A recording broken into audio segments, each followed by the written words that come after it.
Good afternoon, and welcome to the 23rd Annual Community Health Symposium. I'm Dr. Magali Fassiotto, and I'm Associate Dean in the Office of Faculty Development and Engagement here at Stanford University School of Medicine. And it is my pleasure and honor to welcome you and to serve as your MC for today's event. What started in 2002 by a couple of medical students to elevate the work of researchers has grown into a powerful platform for showcasing the impactful work of Stanford faculty, students, staff, trainees, and most importantly, their community partners, both locally and globally. This symposium is an opportunity to celebrate and elevate the incredible contributions of our community while fostering collaboration, conversation, and idea sharing. Thank you so much for being here, and we look forward to a day of learning, connection, and inspiration. Before we begin, just a few housekeeping notes. If you would like interpreter services, please go to the lobby. We have some headsets that are of use for anyone who would like to use those. Restrooms are located around the corner, right across from the elevators, down that way. We kindly ask you to silence your mobile devices to avoid interruptions throughout today's event. And at the end of the evening, we're going to be asking you to complete a short event evaluation to help us continue to improve this gathering year after year. We do take that information very seriously, so please do take a moment to complete that if possible. And now, to begin, let me see if we can move this forward one. Are we able to move this forward? We would like to acknowledge that Stanford University sits on the ancestral and unceded land of the Muwekma Ohlone tribe. This land has been a place of learning and exchange for thousands of years, and we honor the continued presence of the Muwekma Ohlone people and all indigenous communities. So thank you again for joining us, and I'd like to share that we have an incredible program ahead. If we could share the agenda on the next slide. I'd like to briefly share our agenda for today before I introduce our next speakers.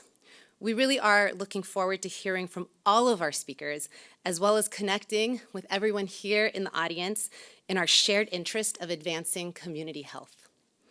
So it is now my pleasure to invite two inspiring leaders to the stage for our opening remarks, Dr. Lisa Goldman Rosas and Dr. Ruth O'Hara. Well, good afternoon, everybody, and I'd like to extend my welcome as well. My name is Lisa Goldman Rosas. I'm an associate professor here and direct the Office of Community Engagement.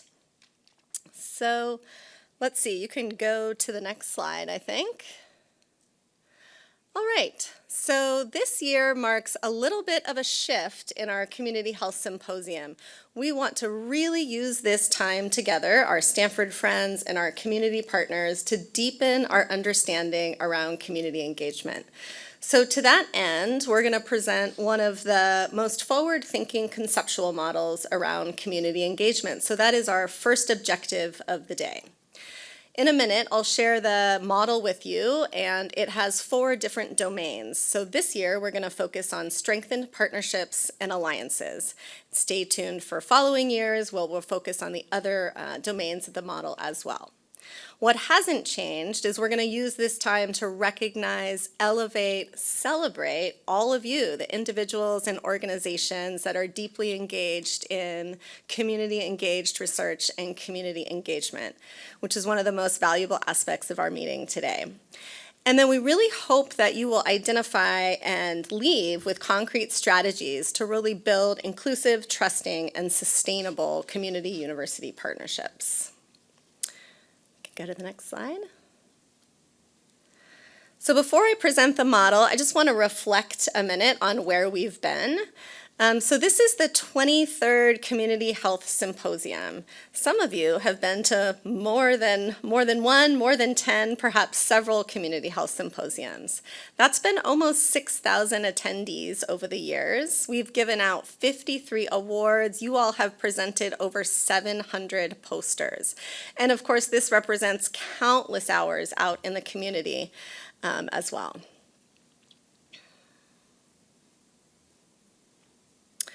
All right, so the long name of the conceptual model is Achieving Health Equity and Systems Transformation Through Community Engagement. This is from the National Academy of Medicine. You can see at the center there are our core principles of community engagement, and from there, 4 petals that represent different domains that are important for realizing the benefits of community engagement and community engaged research. Next slide, please. So this would definitely be the definition of preaching to the choir if we talked a lot about core principles of community engagement today. You know these, you act in them every day. Things like trust, culturally centered, shared governance, co-creation. It is really from here that effective community partnerships and community engaged research emerge. Next slide, please. So this year's Community Health Symposium will focus on strengthened partnerships and alliances. You can see the 8 domains here. One of the really exciting things about this model for researchers is there are actually empirical measures associated with each of these domains so that you can measure and assess the degree to which you're advancing that science of engagement. So we selected speakers today, and the posters you were able to see that really represented this petal of strengthened partnerships and alliances that we know is fundamental to advancing health equity. Next slide. So stay tuned for next year. Our theme next year will be expanded knowledge, this component of the petal, and we'll be looking to you all to elevate the ways in which your projects are expanding knowledge with the goal of advancing health equity. All right, so without further ado, it is my sincere pleasure to introduce Dr. Ruth O'Hara. She is the Senior Associate Dean of Research, and she is the PI of our Clinical and Translational Science Award, without which a lot of the community engaged work that we are able to do would not be possible. And we are so grateful, and I'm so pleased to hear her welcome. Thank you.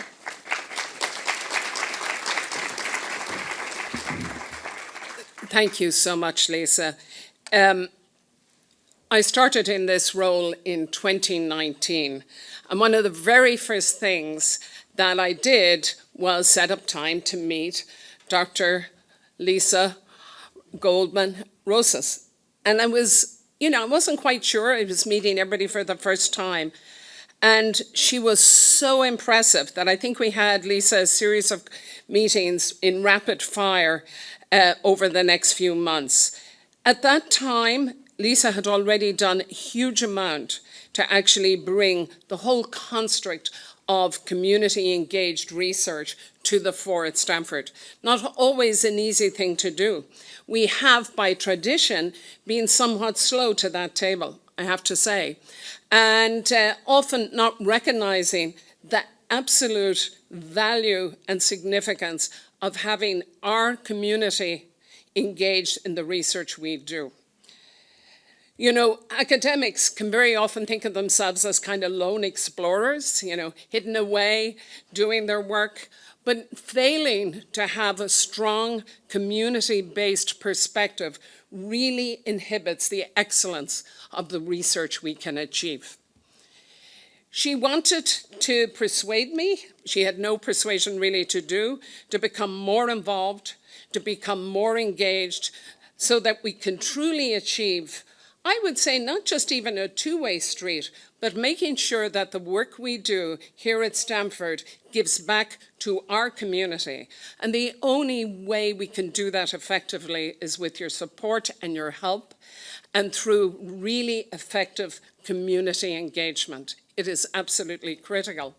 I often give in this setting a story of where even the best intentioned academics can lose sight of how critical it is to have your engagement and involvement and to guide us to what is better research, more rigorous research, more effective research. I don't know how many of you here happen to know Sacha Baron Cohen. Well, Sacha Baron Cohen is a comedian whose cousin, believe it or not, is Simon Baron Cohen. And Simon is a tremendous researcher in the field of autism spectrum disorders. And over the last decade, he worked really hard to bring about the UK Biobank with genetic markers collected from multiple individuals who actually suffer from ASD. And many would say even thrive with ASD. He didn't really have many community engaged partners. And what happened was, I don't know if many of you are aware, but about 18 months ago, the UK Biobank, with respect to its research on autism, had to take a pause because he truly failed to make sure he had the right voices, the critical voices, to guide him on how perceptions of things like sustaining your genetic code, actually having true articulation of how that data was going to be shared, with whom it was going to be shared. It was a really good lesson for us all to see how, in fact, excellent research could be brought to a halt because it had failed to make sure it had the community engaged participation and voice that truly makes for excellence in research. Lisa has taken her vision and the vision of the community, the Office of Community Engagement here, and brought it to new heights. She truly has. It's amazing, in fact, that during COVID, during all the challenges we've had, both recent and past since 2019, what she's done. And she has an incredible team around her. You'll hear from some of them today on the panel. I'm very fortunate that I still have some bosses, and one of them is here, Debra Kaysen, who's my own division chief. Amazing work that they are doing. But we have much more to do. We have to make sure that when it comes to research, every aspect of research has a community-based partnership, members, committees to guide us.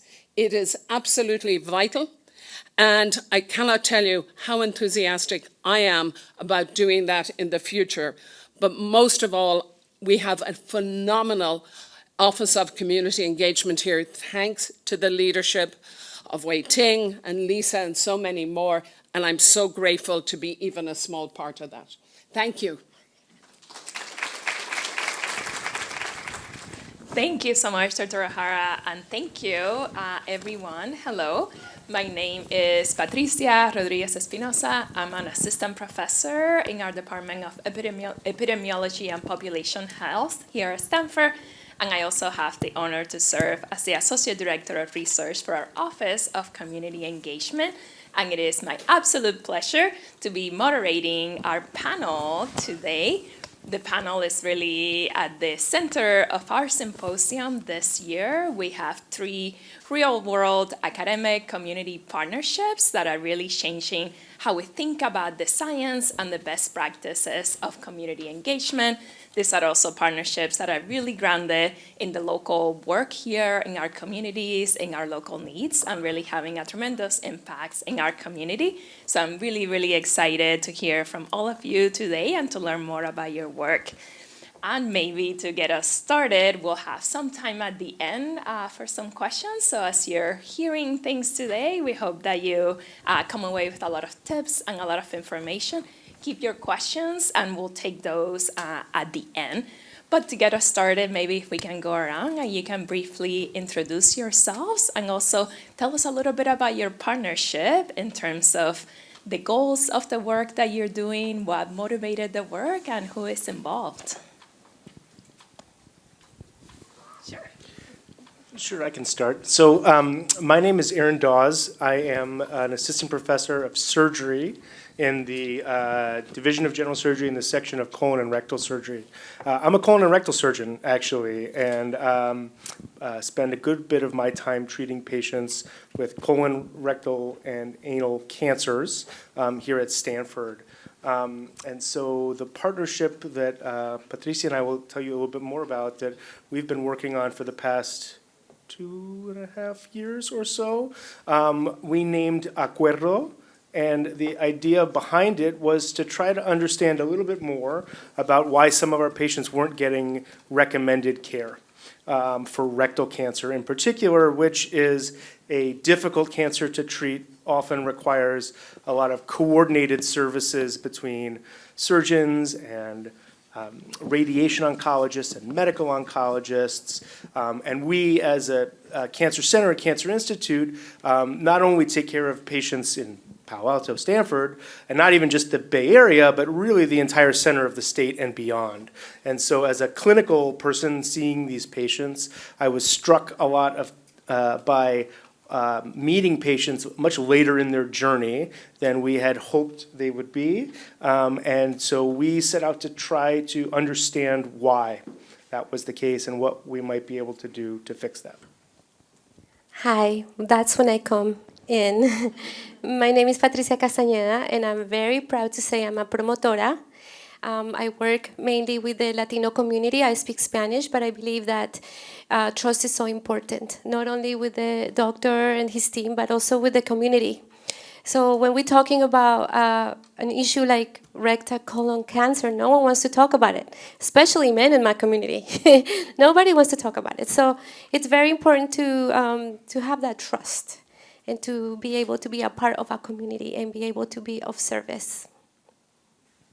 Thank you so much. Good afternoon. Can you hear me? Okay. Good afternoon. My name is Irogue Igbinosa. I am a OBGYN assistant professor in maternal fetal medicine, which, if you're not familiar, is high-risk pregnancies is essentially what I work on. And the project that I work on with Jocelyn is called Nourish, and it's prenatal nutrition education for doulas, community health workers, and promotores. And part of the background for this work is that when you just look at large, severe maternal morbidity, what conditions can place pregnant women more at risk? Black women often are more affected, often 2 to 3 times more, nationally, and then there's differences by state. And then in prior qualitative work, we really spent a lot of time talking to a lot of different groups, and there just was this resounding interest about, people tell me about a medication, people tell me about system bases, but what can I do for myself and my community? What can I do about what is available to me locally? And so I actually met Jocelyn at a presentation where she had the same passion, and I will let her tell you a little bit more, but it's been a few years we've been working together, not just on nutrition, but anemia, fibroids, really just a lot of issues that we can raise awareness and have that anchor in the community and be a trusted voice. Thank you. Hello, everyone. I'm Jocelyn Dubin. I'm the lead public health nutritionist for the County of Santa Clara. I'm seated in the public health department, but my work spans the entire county in all of our departments and all of our residents. I've been a dietitian for 23 years, and at the core of my work is that food is medicine. And so it was a wonderful pleasure to be able to meet Irogue and to be able to engage in this work, because it was a wonderful way for us to be able to demonstrate to doulas and community health workers and promotoras that food indeed is medicine and that they have power in the decisions that they make for their patients and clients, as well as for themselves.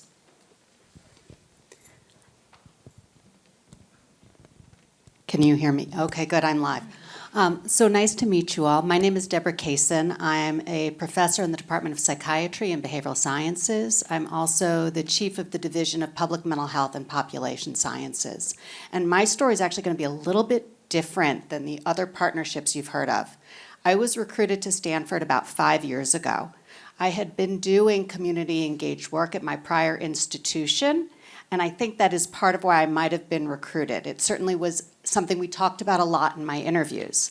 But when I came here, I didn't have community partnerships because I left those behind, sort of. I'm continuing to support those communities.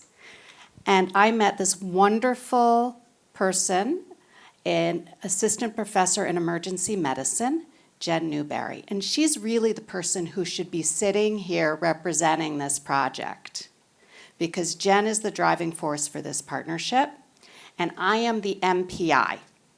And so many of the projects I'm brought into, my area of specialty is mental health and specifically post-traumatic stress disorder.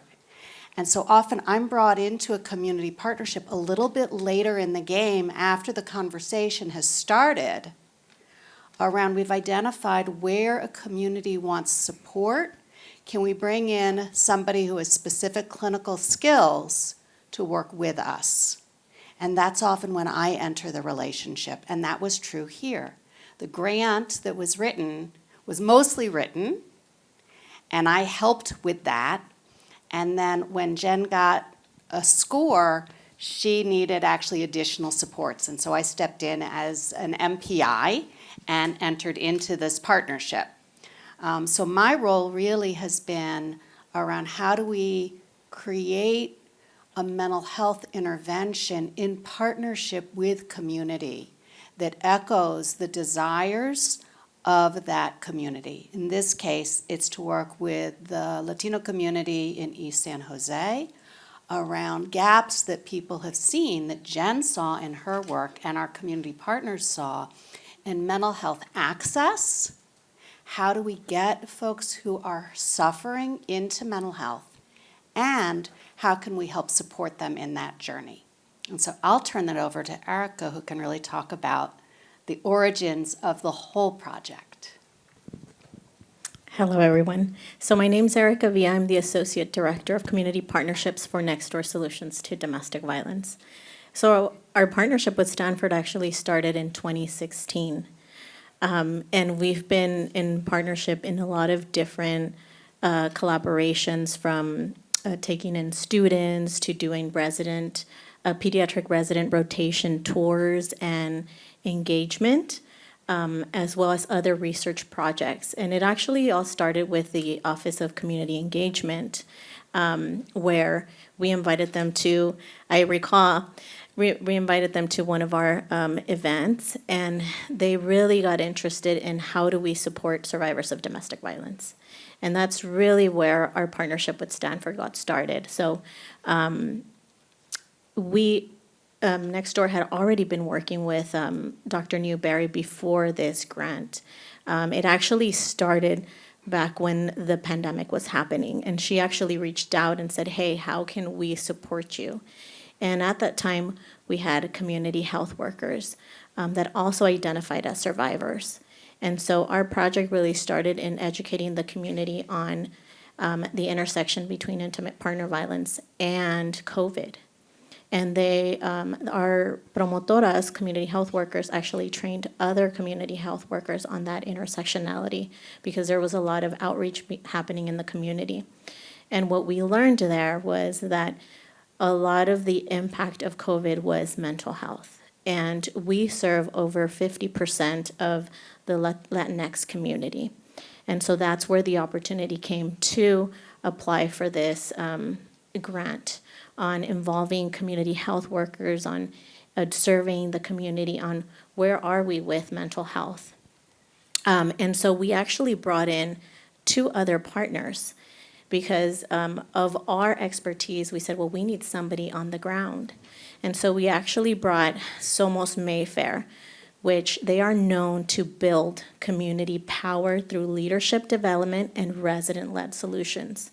And we also brought in Amigos de Guadalupe, who, oh, I didn't turn it off, huh? We also brought Amigos de Guadalupe, who are a really grassroots social justice organization that's mission focuses on addressing the basic needs of the community through mobilization and justice. And so they focus on rental assistance, housing, mental health, immigration. Right now, they're leading the efforts on the support network for immigration. So they do a lot of great work. And both of these organizations have community health workers, more than what we have, and they have a stronger trust in the east side of San Jose. And that was one of our target areas because the incidence and the percentage of domestic violence is fairly high in that community. And so we talked about, somebody mentioned trust, and so trust is very important. And so these 2 organizations trust us, and the community trusts them. So it was with no question that they needed to be part of this grant. Thank you so much, all. I hope you're even more excited now hearing about the diversity of topics that we have represented in the panel. You were starting to talk a little bit about how you found each other. So I'm curious for the entire panel if you can tell us a little bit more about those early phases of your partnership development in terms of how you find each other, advice that you have for our audience, and how do you get going in some of those early moments of partnership development? Sure. So I think we use the great resources here at the university is really the answer. We had an interest in, we had a sense of what we thought might be the problem or a problem, and we actually presented the idea to the Stanford Cancer Institute's Community Advisory Board and said, this is what we're interested in. What do you guys think? And got some feedback and connections that eventually led us to an organization called Visión Compromiso that works with promotoras who had a couple of wonderful promotoras who were looking for a little bit of extra work on an extra project and helped connect us with Patricia and another promotora, Maria Luz, who isn't here today.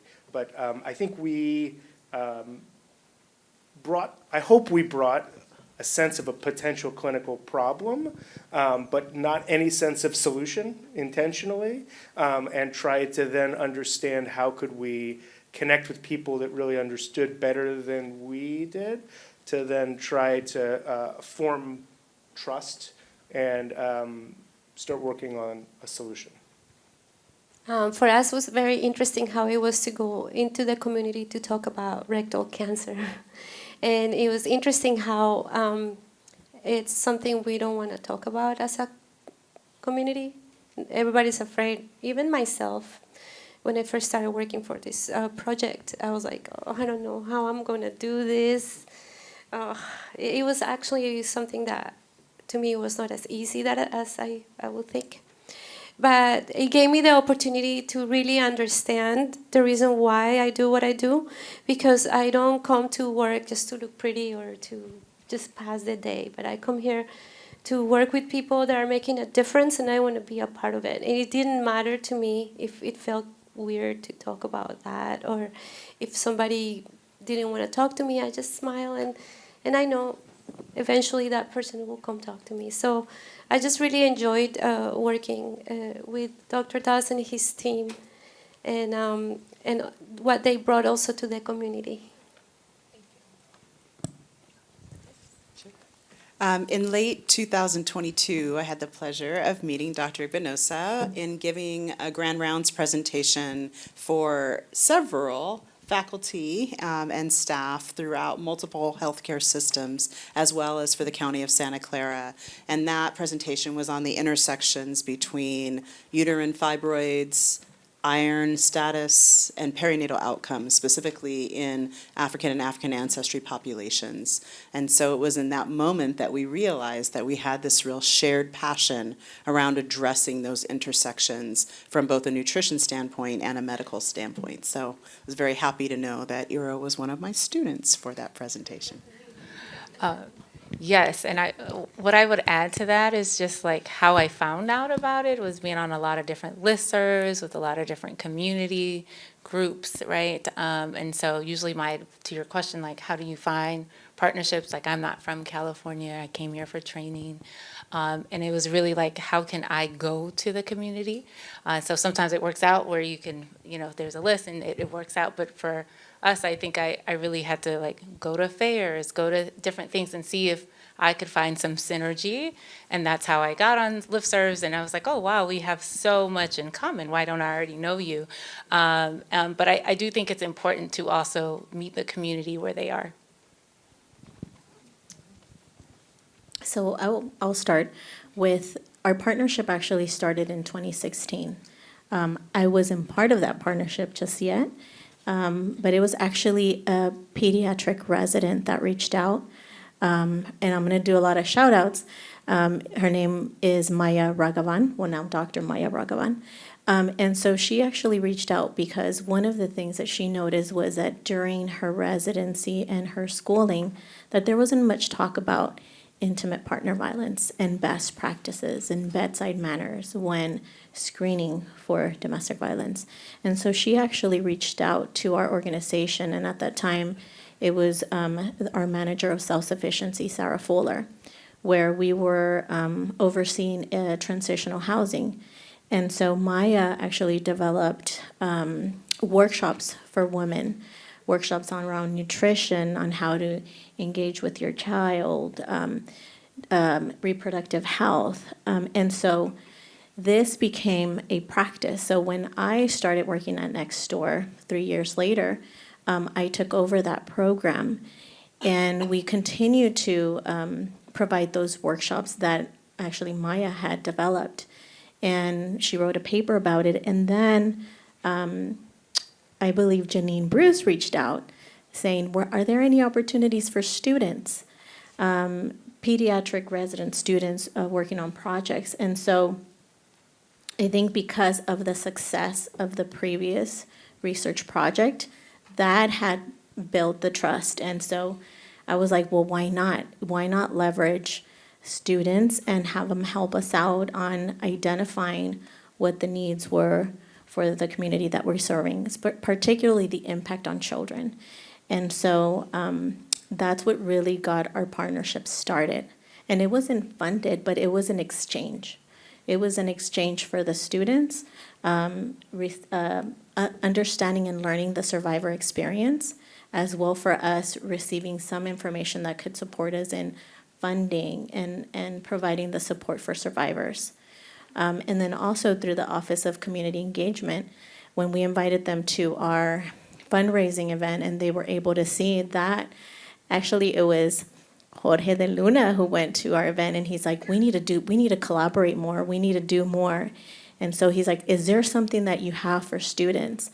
And that really strengthened our relationship because we were getting invited to different events, to speak into the different classes. And what really drew me in more, it was the passion of the faculty of Stanford and the interest in working with survivors and addressing the needs. And that's really what drew our organization and built that trust. And so we actually also do resident rotations. So every month, and this has been a project that's been going on for, I was counting the years, I think it's 10 years now, where we have pediatric residents coming in every month to understand the survivor experience, to learn about our services, to enhance their screening process for intimate partner violence. And so because of that dedication, and they physically come to the agency, and they're always like asking, what can we do for you? And that's what really maintains this relationship, because they allow us to guide the work. And one of the things Janine says always, I don't want to make it harder for you. If it's not going to work, then, if you don't need the students, then don't take them. We want to make it easier. We know how hard it is. And I think because of those conversations, that's what led us to apply for this funding. And we even meet for coffee and talk about the issues. So we have a scheduled date to meet and talk about what's happening in terms of the challenges right now. But that's how Jennifer came to us as well. And I think she was referred, and I can't recall who referred her, but I don't know if it was Community Engagement Office or Janine, but she was referred to us and said, hey, I want to work with this population. And so because we already had that established rapport and working in different projects, she also helped in the project with COVID, and that was the last one before we applied for this grant. And so the trust was already there, so it was no-brainer. Thank you again. This is a great segue to my next question. We've been hearing a little bit about trust from probably all of you, and we say partnerships move at the speed of trust. So if you could all elaborate a little bit more how trust develop in your partnerships, were there things that occur, maybe situations, moments that you believe really help strengthen that trust in your partnership, and also has it changed over time? We'll start in the middle this time. So I would say trust is important and it takes time. And I think often, especially as a researcher, you don't want to account for that time. It moves a little bit different for other projects. And I would say that in addition to Jocelyn and I, there's a broader community that we're also a part of. And so, for example, with Nourish, one of our community partners is Roots in San Jose, and that's actually where we host the teaching kitchens, because you really do need community participation. Like, it's one thing to have an idea, maybe have an event and have a flyer, but if you haven't spent some time to get like really buy-in about what people want and what they need, then you might have something where people don't show up. And because they didn't even know that it existed, or that's not how they envisioned it. So I would say that for my perspective, one was building that trust with just people in the community and like hearing their voices. Like the idea for Nourish was fed from focus groups with people in the community that we did the year before, and a community advisory board that says, hey, we have all this focus about this, but what are you gonna, I just get this handout at my prenatal visit, like Google tells me more about what to eat. Like, what, you're just like, okay. Well, how can we address that? And then I think the second thing I would say about that trust, that time, especially if you're on it, and I'm thankful that there are mechanisms that understand now that you might not have the same deliverable at the same time with other research projects. But I think as much as you can pour back into the community, like they actually feel like they're receiving something for you, I think that just goes a long way. Like people really appreciate, because now we get called on for so many things in our community to speak at that they're hosting, right? Like we just did some for Black Breastfeeding Week, and then there's just so many other events, and you're just like, I didn't recognize that there were all these other pockets here in this area. When I first came here, it was harder to find that. But now that we're plugged in, it's like you're part of this network that amplifies. And so I think the trust is not meant to be transactional, but it does really just help with momentum and doing the good work. If I can riff off of that for just a quick second. Trust is earned. And, I want to highlight it developing over time or can be damaged over time. I think as researchers, sometimes there are specific pressures on us in terms of what the little markers are for academia. And I have seen situations go badly where the relationship can feel extractive. I'm coming into a community because I have a thing in my mind. I have a widget I want to test.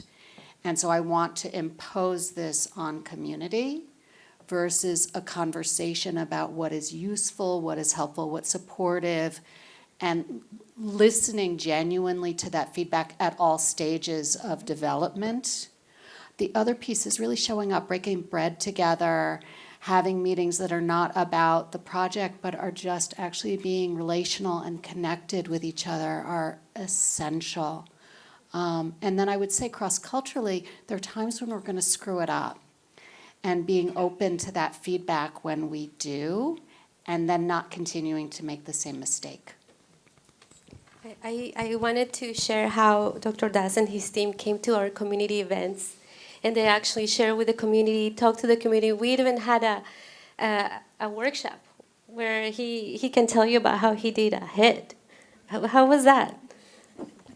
It was wonderful. We did painting, actually. It was a festival of culture and arts in San Francisco that we were invited to. And I agree with everything that's been said. I think that on one hand, it's one of the hardest things to do, and on the other hand, it's maybe one of the easiest things that it should be to do, which is to just go into it as a partnership, not as a research project, right? And to kind of just, and I think that words help, but actions help more. And so being very intentional and demonstrative as you go into the project about, what is my role, what is your role, what is our goal in this, who is contributing to what, and sharing all elements of it, meaning the work, the proceeds, the good and the bad, kind of along the way, I think is really helpful. You know, there were lots of great examples of things that I would have done totally differently and done totally wrong without the help of our partners. And that, you know, we ended up doing webinars with the Consulate General of Mexico. In a million years, I never would have thought that that would be something that we were going to do or have anything at all to do with our project. And arguably it didn't, but that was important to our partners for us to do, to be teaching about colorectal cancer and kind of how it all fit into the community. And so we said, yes, of course we'll do that. And so I think having that kind of openness to say yes to because the desires, it's never going to align perfectly to people in any way. And so being able to say kind of what can we do to help you get out of this, what you want to get out of this, I think through action is really important. And humanity, like being human, and it's not just about the research. I wanted to echo too what both Iro said and you said with regard to it, you know, being relational, and that there's a real need for us to utilize moment one as the beginning of that trust-building relationship, rather than utilizing moment one post-transaction as the opportunity to build that relationship. And I really appreciate that from our first conversation, Iro was able to say to me, I really appreciated what you said in the presentation about X, Y, and Z, and also I want to offer these other thoughts, these other contributions. And so that was far before we had even talked about working on this project together. And so I understood that she was about the work and not about the transaction. And I believe that that is a huge piece of beginning the trust-building relationship. Thank you all so much. And I'm hearing that you were investing heavily in the partnership and in each other as well, in addition to investing in the research and the potential research activities. Great.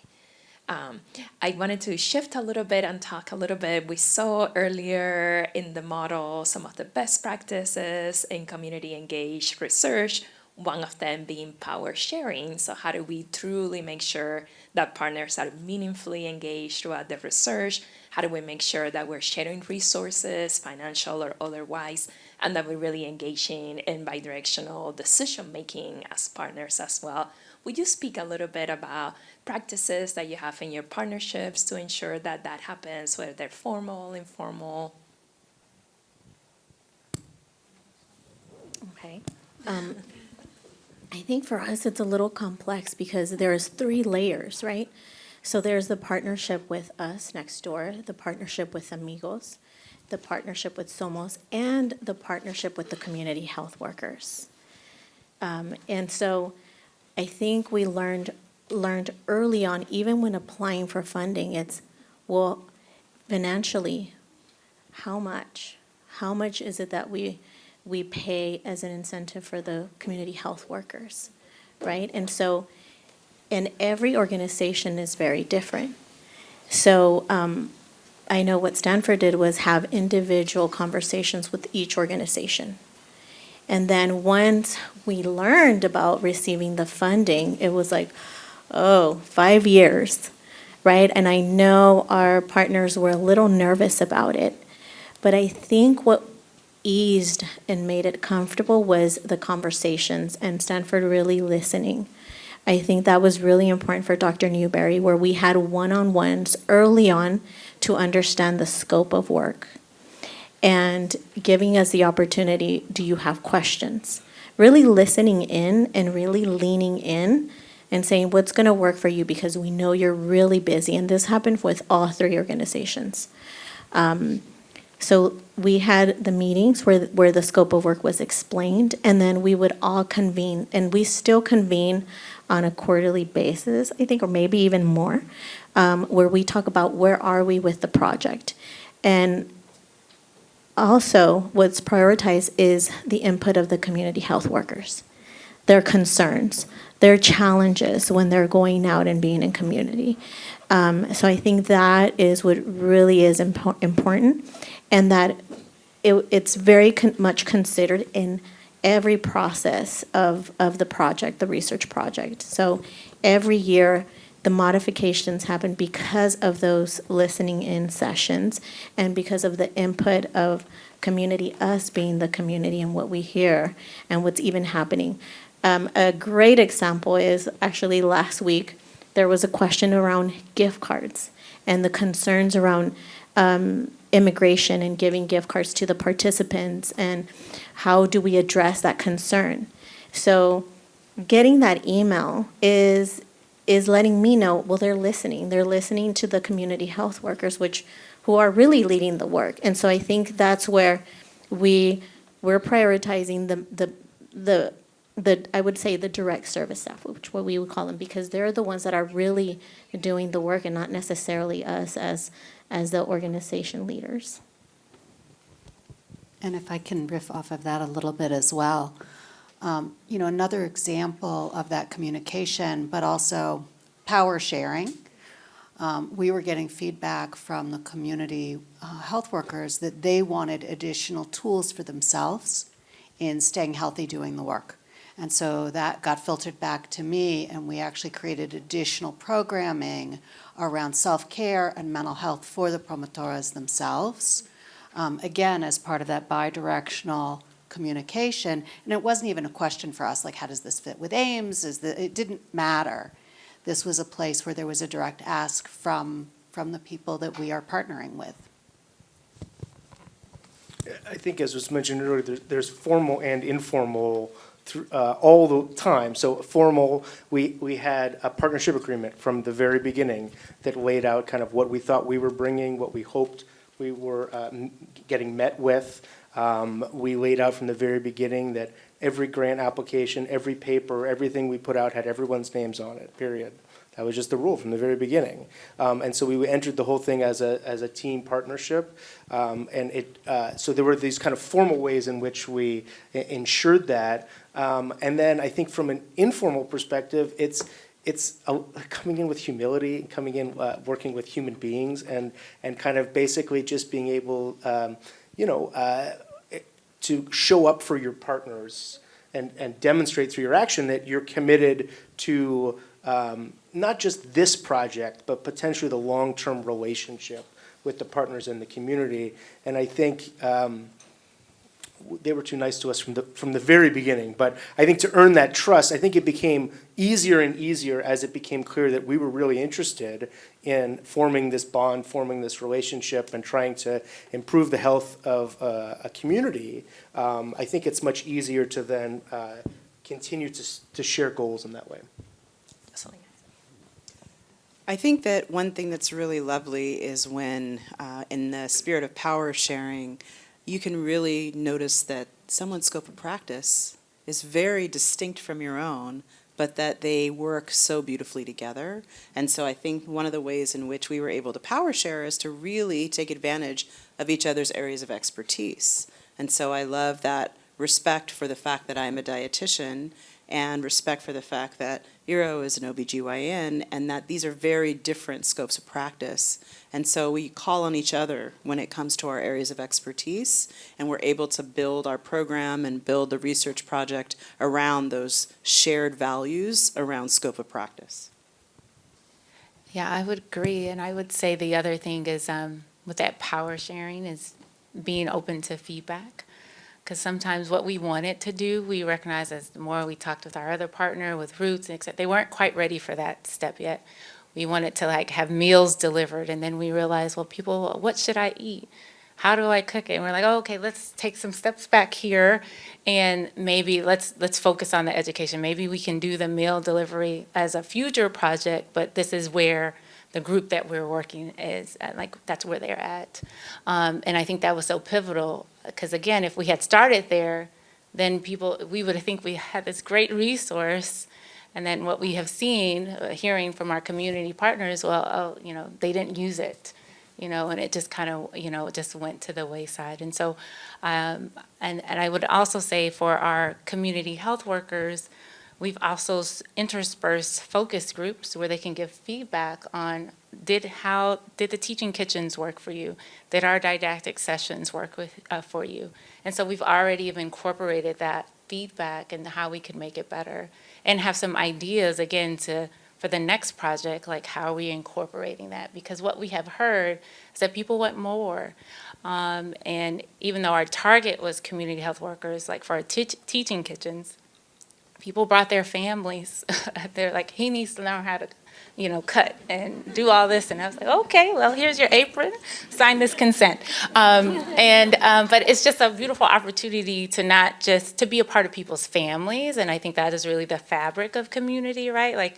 Like we're growing together. We're trying to do this together. And so people have, really have asked, what's next? And I'm like, well, we're not finished with this. But I appreciate the excitement, right? Because they see that we are really invested. And so I think power sharing goes so many different ways. Thank you. Yeah, I wanted to say it was very important also the respect and the fact that I felt like I was part of the team. Like the doctor shared how from the beginning it was like what we thought about what we were going to talk about, what we thought about the slides that we were going to present. We were able to also give feedback about how everything was going. And through the whole process, I felt like I was a part of the team. And I really appreciated that. Thank you all so much. And you all have been speaking a little bit about capacity building that you did over time, being flexible to new needs that arrived over time. Will you speak a little bit about some of those structures of support that you put in place that seem to have made the partnership easier over time or ensure long-term sustainability of the partnership? I'll speak to some challenges. We also do teaching kitchens, which you have to have a setup, right? And we partner with a community location that already has prenatal patients go to, so it's already familiar with them.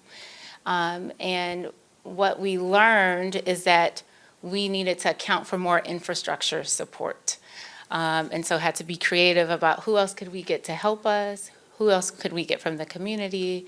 What other supplies could we maybe move around to provide? Because they had some things, but they didn't have everything, and we didn't, and it's something you find out on the ground, right? And so we had to adapt. And so I think that ability to adapt is really important. And I've talked to some of you, Lisa and I have talked about this, but how that is community. People are often doing things grassroots, and how can you help with their infrastructure, and how can your team do it? And then my other comment is that the other thing that comes up is sustainability. So beyond your grant, how can whatever be provided continue, kind of like the example that you mentioned, how continue beyond Maya. And so being open to those conversations, this is what we can do, but these are also our limitations. So if you want to continue this, how should we talk about it?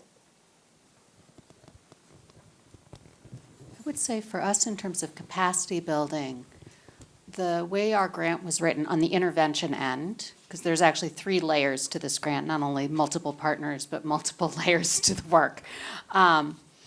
We had a choice point about our comparison condition because we're comparing 2 different group interventions, and we could have done a relatively neutral control or an easy control condition because it's an education control.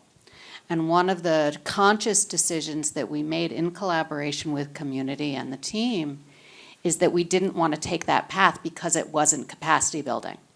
And so the mental health intervention is focused very clearly on mental health, but the education condition is really focused on important educational information for the promotoras to be able to share with community the directly addressed community needs. So for example, there's a module around intimate partner violence and where to go if that's something you're experiencing. There's a section around resources for immigration. And honestly, I don't know which interventions are going to do better. I don't know that I necessarily care as long as we find something that's useful. But we knew that way that all the promotores who were getting trained in something that would potentially be beneficial for community.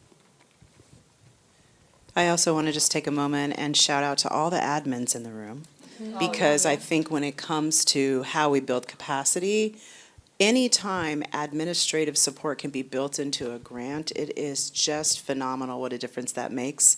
And Iro's team was just amazing in using a multimodal approach to be able to recruit participants, not just saying, okay, we made a flyer, wash our hands of it from here on out. We just expect everyone to come through the doors, but instead those personal phone calls and personal conversations and really taking the time to go back to those who were hesitant or didn't have enough information to make the decision to participate. So big shout out to the admins. 100%. I'm making like lovey faces at one of our research team members. They're the boots on the ground. These kinds of projects don't survive without really, really passionate, dedicated teams. Really and truly, we couldn't do it without all of you.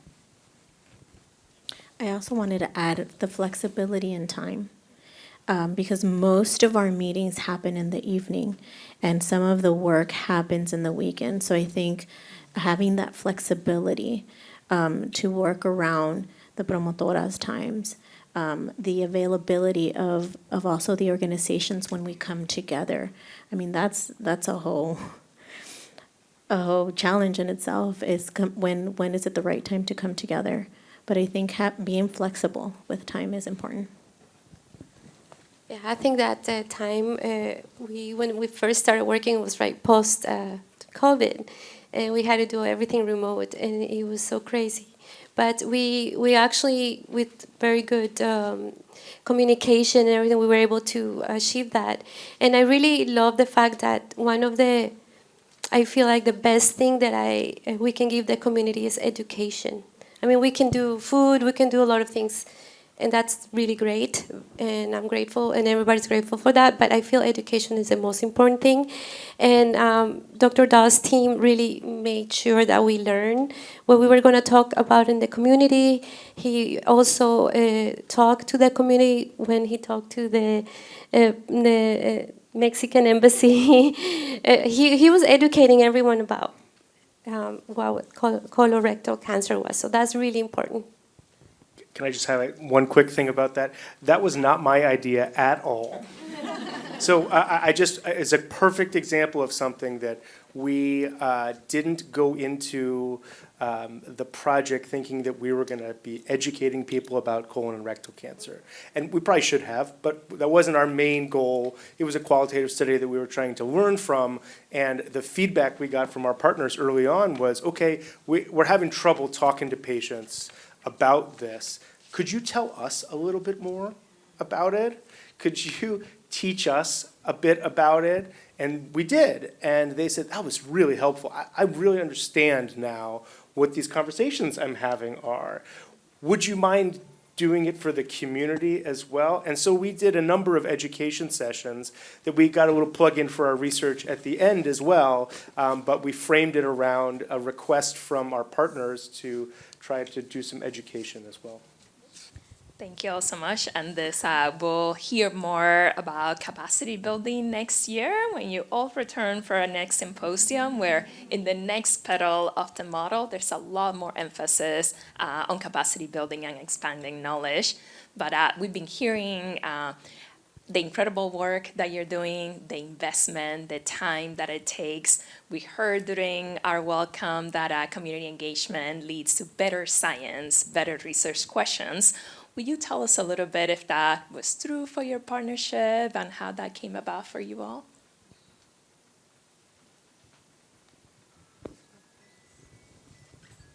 Sure. Either way. I mean, absolutely, the science is stronger when community is engaged. We can't, without having a dialogue with our communities, we won't come up with solutions that actually are useful, not necessarily from this partnership, but I did a clinical trial with the Native American community, and we did it in partnership, but what we found was that the delivery model of the psychotherapy, people would not come in with that delivery model, right? So we gave it a go, but our next grant, we certainly didn't use that same intervention. So I think these are examples of if we don't have a dialogue about what is useful with community, we might answer a research question on a grant, but we're not going to actually change public health. Yeah, I think that was important when we were doing the modules for education for the promotoras, where there was inclusivity because we had community experts giving feedback and input on this is going to work. How are they going to see this? Does it make sense? So I think having that process of providing that feedback was very important. To your point. Because it helped make those modifications before that delivery of the modules. I would agree with that. I would say maybe a different angle is that sometimes the science, as what you're saying, is packaged in a way that the community doesn't understand. And so my interest in research is severe maternal morbidity, which is what is a near miss in pregnancy that can affect someone long term. And that's a mouthful, and people may see that, but that doesn't affect you in your individual pregnancy. You just don't really get that. It doesn't make sense. But in terms of connecting the dots to what people care about, nutrition, or anemia, low red blood cells, then I'm able to connect them to how this actually does make a pathway to severe maternal morbidity. So you may not have known that, but now here are some actionable things that you can do, as opposed to seeing things on the news and seeing that based off of your race or your social economic status, you're more at risk. People are like, well, what am I supposed to do? And so I think for the science, it helps ask better questions, and that are not just clinical meaningful, but they're meaningful to the community. And so it's very interesting for me because I started off with SMM, and so those are my epi papers, and that's what but I kept getting this question from the focus groups. Okay, fine, I did a clinical trial on IV iron, and people were like, well, what am I going to eat? And so it forced me to think about how can I systematically answer this question as well. And then now I'm putting it together where I'm not just saying, okay, here's nutrition. I actually have concrete nutrition advice, right? And now if that doesn't work, okay, then maybe we can get you to this pill. And it just goes down a lot better for people. I would add to that I think when working with community, it's really important, as Dr. Igbinosa said, to meet them where they are, but specifically to call out the elephants in the room.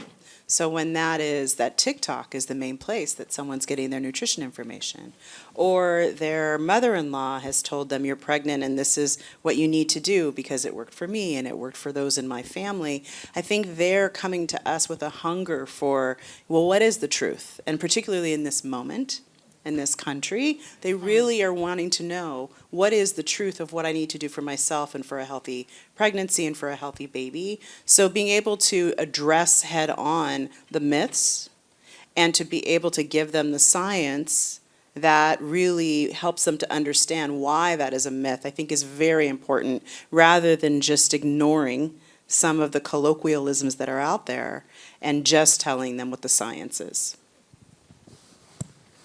I think that the last 10 years at least, hopefully longer, there's been enough of a change that the idea of implementation science is really become pervasive enough, at least in the research community, with those terms, to know the value of doing things the way that we're doing them. I mean, even if I don't quite believe this, but you could almost say that we have the treatment of rectal cancer figured out. We don't, but we have pretty good treatment, and yet people aren't receiving it in the way that we expected them to. And so we actually tackled an implementation science problem from the very beginning.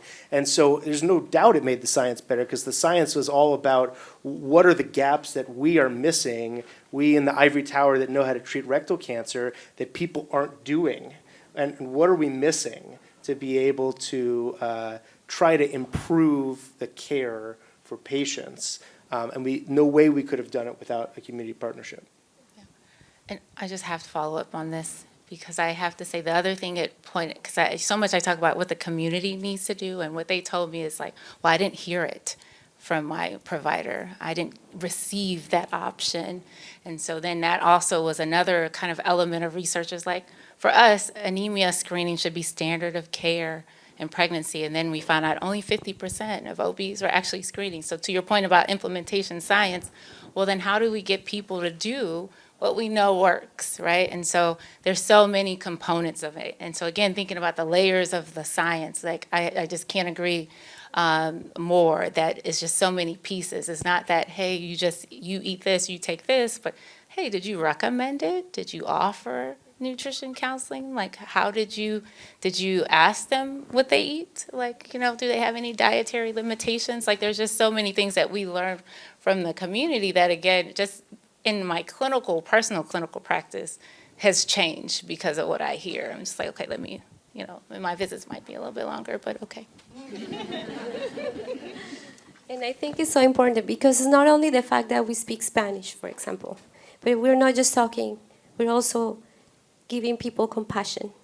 We're also talking to people and understanding how they feel.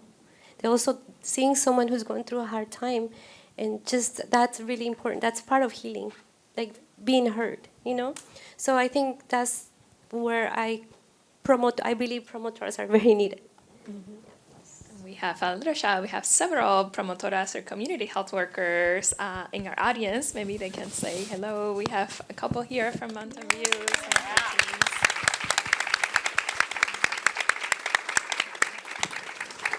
And I'm hearing from you that your partnerships and the meaningful community engagement allow you to do better science, more complex science that's really tackling important problems and having more impact and potentially leading to more sustained changes in our community. Maybe one last question before we open it up. If you can leave our audience with some words of wisdom or advice for those who are looking to start new partnerships, perhaps, or who are looking to deepen some of the partnerships that they have at the moment. It takes time. It takes time, but I think that I think it's, for example, with us, it's finding those partnerships that the mission aligns, right? For our mission, ending domestic violence in the moment and for all time, the partner has to believe in that mission and also the alignment of values, right? That for us is really important when we look for partnerships.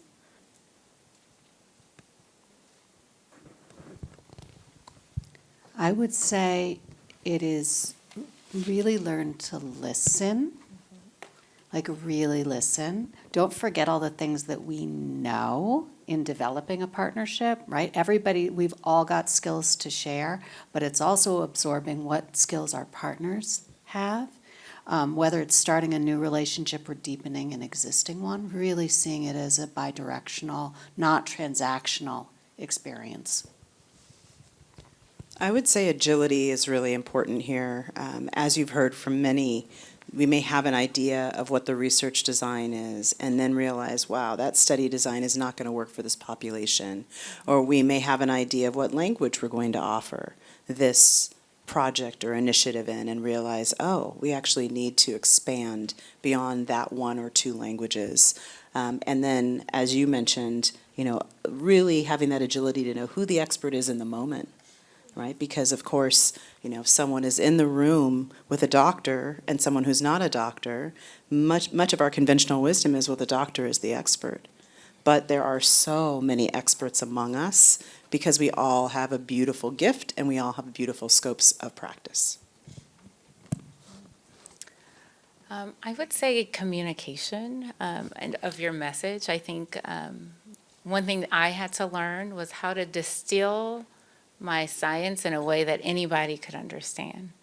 And I feel like I got used to presenting it in a scientific abstract format, and we were advocating with one of our U.S. representatives, and they were just like, can you make it simpler? And I was like, okay, let me take out, this. You don't need to know that this is a CDC defined term. You don't need to know that this is just making it a simple message.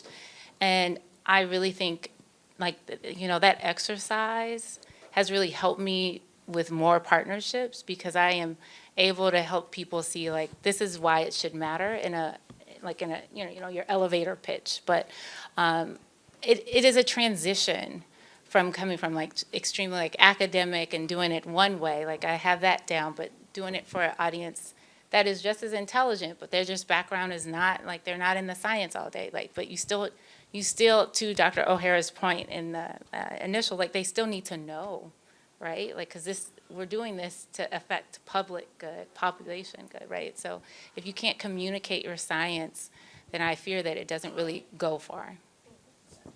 To me, in these times of change, I feel like we really need to be flexible and just go with what's going on and find the best ways to understand each other, work with the community, bring programs, do everything, and just be positive. I think I would just say keeping an open mind from the very beginning and trying to build a partnership, not a research project. I think I'm a colon and rectal surgeon. There probably aren't that many colon and rectal surgeons engaging in this way. I wish there were more, and hope I'm wrong. Maybe I'm just wrong. But I think it shows that there are just opportunities for people to get engaged, and that doing something is always better than doing nothing, right? And so just the fact that you don't have the perfect partnership worked out or the perfect research plan, I think that the fear of not having everything figured out is preventing you from starting. And I think just committing to the partnership and the idea and kind of letting things go where they are willing to go, being willing to go where the things are going, and then celebrating the partnership as the victory. Thank you all so much for your insights. And if I can have you all help me thank our wonderful panel.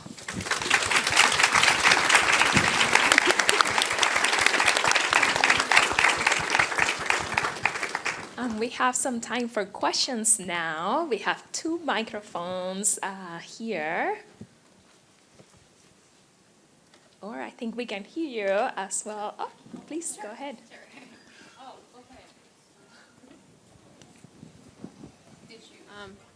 Sorry, hi everyone. My name is Sarah. I'm a PhD student. Thank you so much for sharing your insight.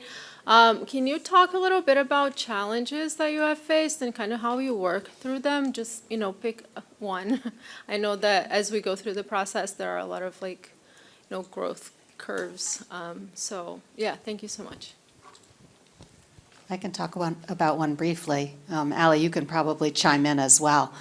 One of the challenges we had with working with 3 different partner organizations is each one needed a different strategy for how they would actually receive funding. And so we had some that wanted like a lump sum. We had some that wanted, and working with Stanford's administration and financial services to have different payment structures for 3 different community partners was a challenge. And it took a lot of hard work on the part of our staff, on the part of our finance group, to try to figure out how to move a somewhat not flexible, not nimble system to be flexible in the way that our partners needed for their own organizational structures, honestly.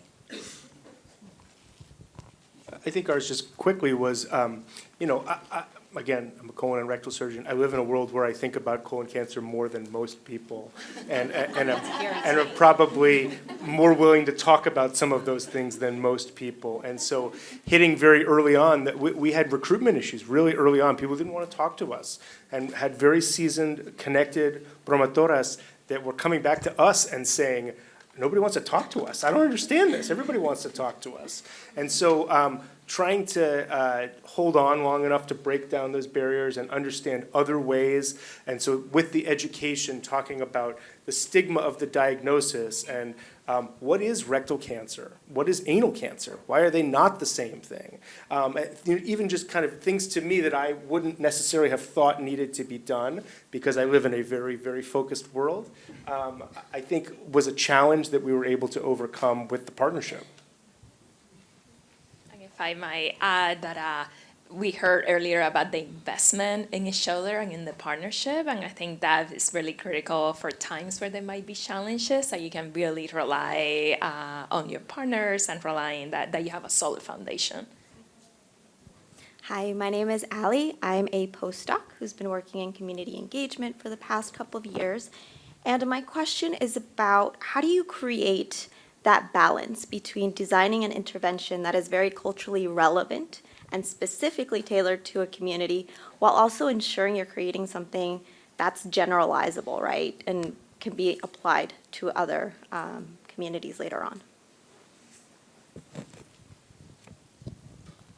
I think that's a good question. I think I also use implementation science frameworks, but I think it starts with what is your question and like what is your principle for it?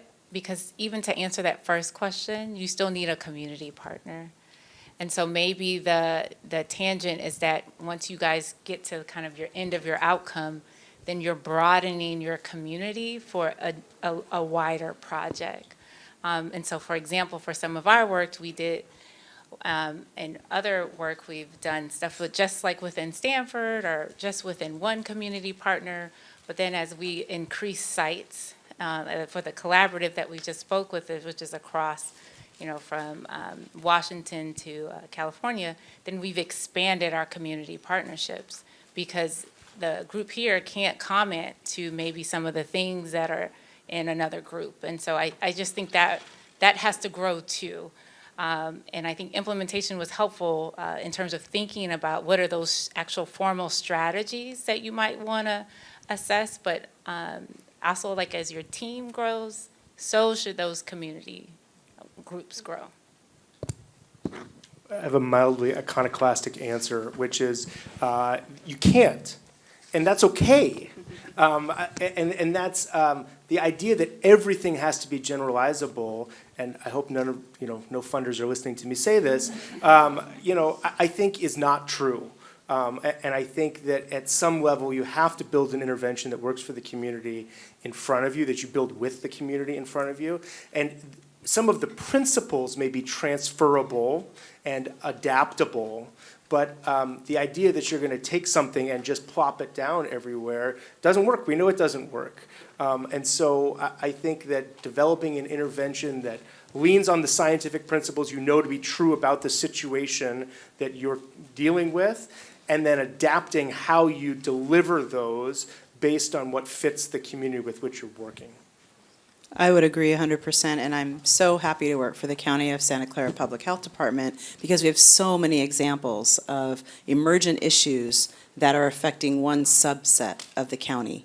And we know that we need to speak to that particular subset of the county in a particular way about a particular issue or danger, imminent threat, and we're able to do that. Not to the exclusion of others, but because the data is telling us this is the affected population. So I think it's okay to not generalize, just follow the data. And then when you're following the data, be able to work with your partnerships and your communities to be able to implement and use implementation science to be able to operationalize that data in a way that makes sense and really honors that specific subset of the population. Thank you. One more question on this side, and then we'll move to the other side. Sure. Hi, Gabriela Camperos. I also work for the Public Health Department at Santa Clara. I think my question, and I believe all of you have worked with promotoras or with community health workers in your projects, and I'm just wondering what your thoughts are regarding decades ago, we sort of had proven the value of promotoras and community health workers, and I feel like we've sort of had to do that again since COVID.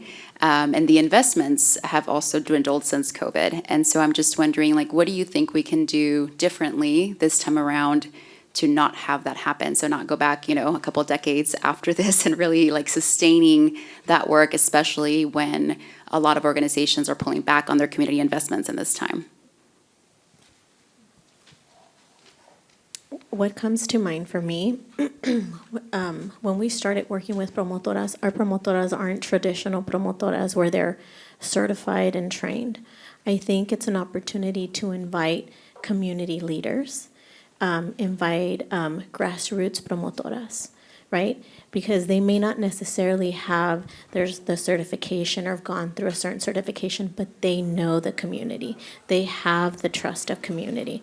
And I think during the time of COVID, that's something that we saw in Santa Clara County, that it wasn't not just those that already had the promotora title or the certificate, but it was community leaders, grassroots promotoras or groups of moms that were interested and passionate about, like, we need to help the community overall, that didn't have that title, that only spoke Spanish. So I think it's an opportunity to bring in those groups, those particular groups, to be part of the work. And how do you also provide that incentive? Because for our promotoras, some of them are undocumented. So we had to figure out ways to provide that funding for them, right? Whether it was through gift cards, whether, like, you have to figure out those innovative ways to also involve those communities, especially those most vulnerable communities, because it's within those communities that you will find the answer or the solution. I feel what you're saying is very important, and the most important thing is keep educating women. When you educate a woman, you're actually transforming a whole family, and this is so important. We're actually losing those values in our culture. So I really believe in the model of promotora, because you're not only changing. You're changing everything, and it's important. Education is the most important thing. I would say ours is slightly different because we also include doulas, and doulas have a known role for labor support, but what is growing is their prenatal and postpartum support. And so we have seen this as an opportunity that we have new people who are kind of joining into the role, and they don't know the resources. But what we have seen organically happen is that it's kind of like the grassroots lead that you were saying, that they just kind of educate each other, tell it what resources, tell them how to build, and this is all just happening at the table as we're breaking bread. And so I think it's very fascinating to see how the people who are doulas maybe had a different role in the past. In the certification, there's different. You can be certified or not. There's different rules to it, but having an open door, if someone is willing to advocate and is passionate, I feel like that can be used. I would also say that as researchers, we have an obligation to speak up and to use our data to support the value of promotoras, and to really speak about this from, I'm going to say, forbidden words, from a social justice standpoint.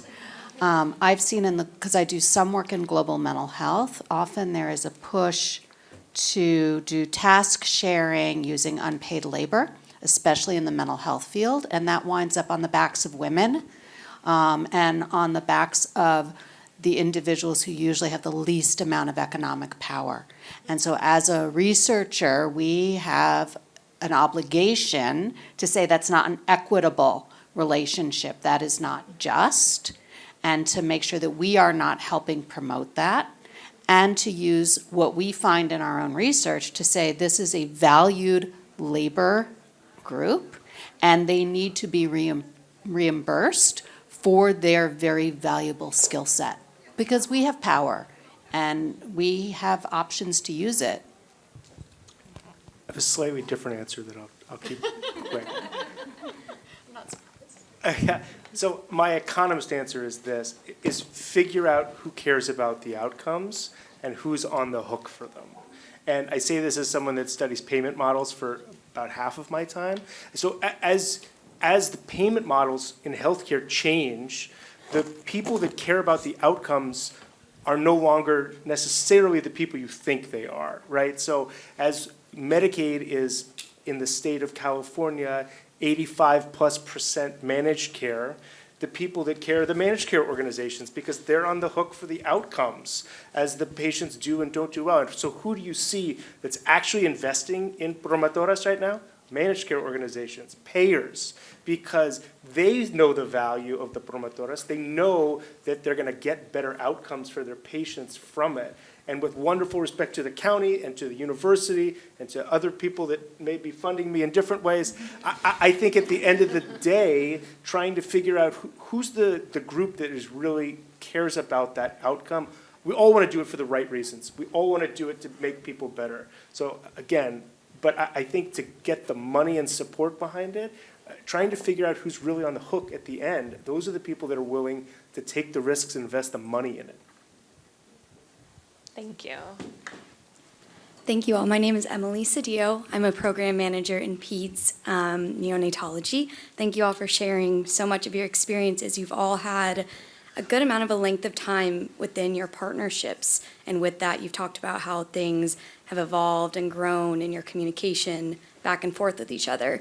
And I'm curious, my question is more, how do you all evaluate the strength and the success of your partnership as you're moving forward and as things change? If you have any formal measures you use or anything informal. I know you've all talked about the significance of your communication, but I'm curious how you evaluate the strength of what's going on and how you keep moving forward. I'll give a quick answer, I promise. Very, very quick. The strength, to me, it was when I was invited to speak here, and I sent an email to Patricia and said, who I hadn't talked to in a little while because I'm working on slightly different projects now, and she responded immediately and said, I would love to come. I want to be there and talk about what we did. So that, I think, to me, is the best evaluation, that the partnership still exists in a way from an email. So I think proving that you've committed yourself to it enough that the other partners still want to be a part of what you were doing, I think is how I value the partnership. I don't know that we have a formal evaluation, because I also would think about who's giving it, who's analyzing the information in terms of that sharing. But what we do have is debriefs. After any kind of kitchen or end of a series, we're just okay, what could we do better? How could we change that? And I think our commitment to that, especially as a broader team, to me shows that, okay, everybody's committed to this work. And then I think the other sign, just as also informal, is the willingness not to do other things, that we're constantly brainstorming beyond a grant or a project. Because really the goal is what can I do in this community? So, okay, great, we have this. What else can we do?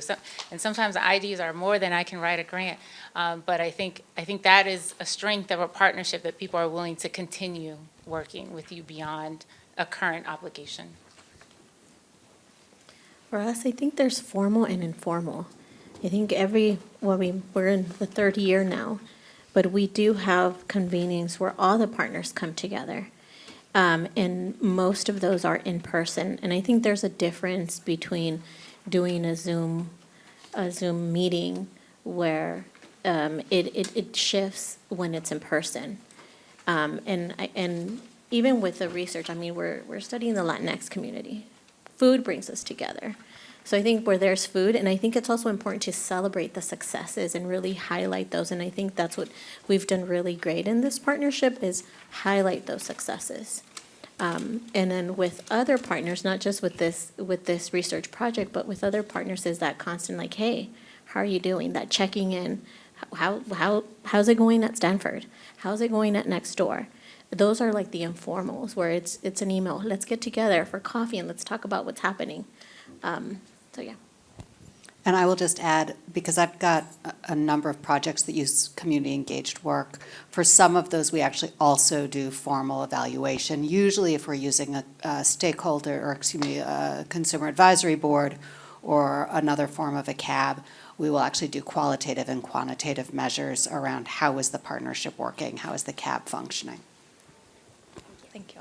And I'd like to plug in as well that the model that we saw earlier for community engagement is actually a conceptual model for evaluation. So along with the model, the National Academy of Medicine released a compendium of about 22 measures that go along with the model.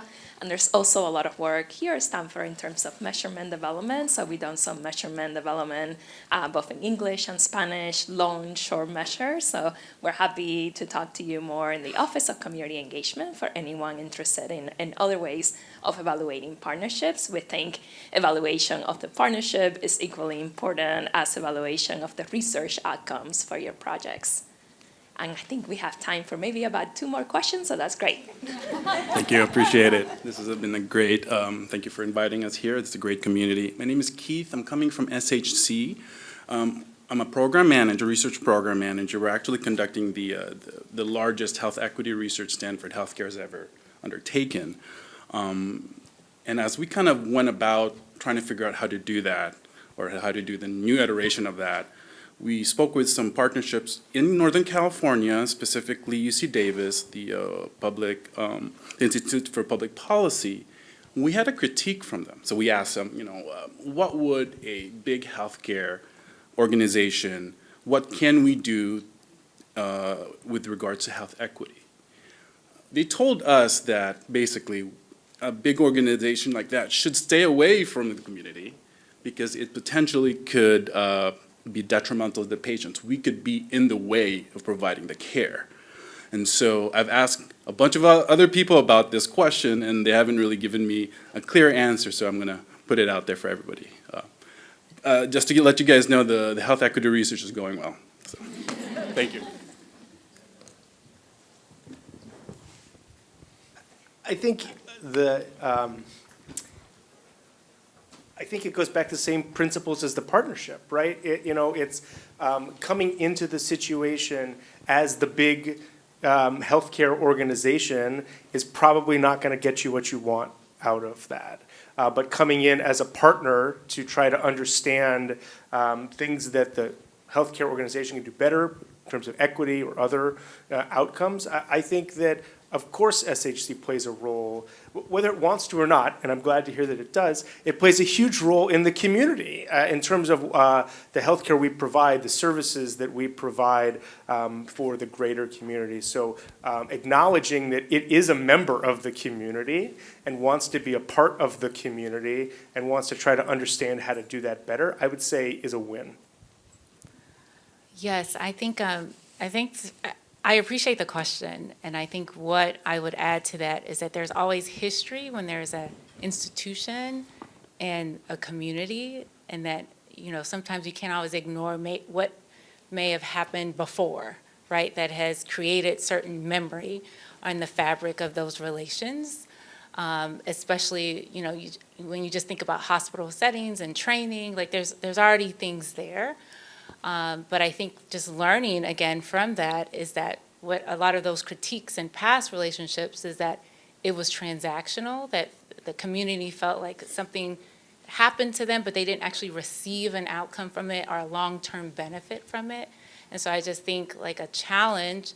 So one, I would counter the critique that yes, a big organization should be a part of equity. Like you should be thinking about it in terms of your members, because that's actually probably how you stay true to your mission to provide the standard of care, evidence-based care for all of those in your community. But the other thing is like, again, what is your commitment beyond this project? Like how can your community know that this is not a temporary thing, because that historically has happened where people have come in and then they have left. And I think we see that across the nation where that is where then people are hesitant to do the smaller projects, right? Because we are not representatives just of ourselves, we are actually representatives of our institution. And so I think that's what I'll say. And I guess the other piece I would add is we're going to be part of health equity or inequity, whether we ask the questions or not.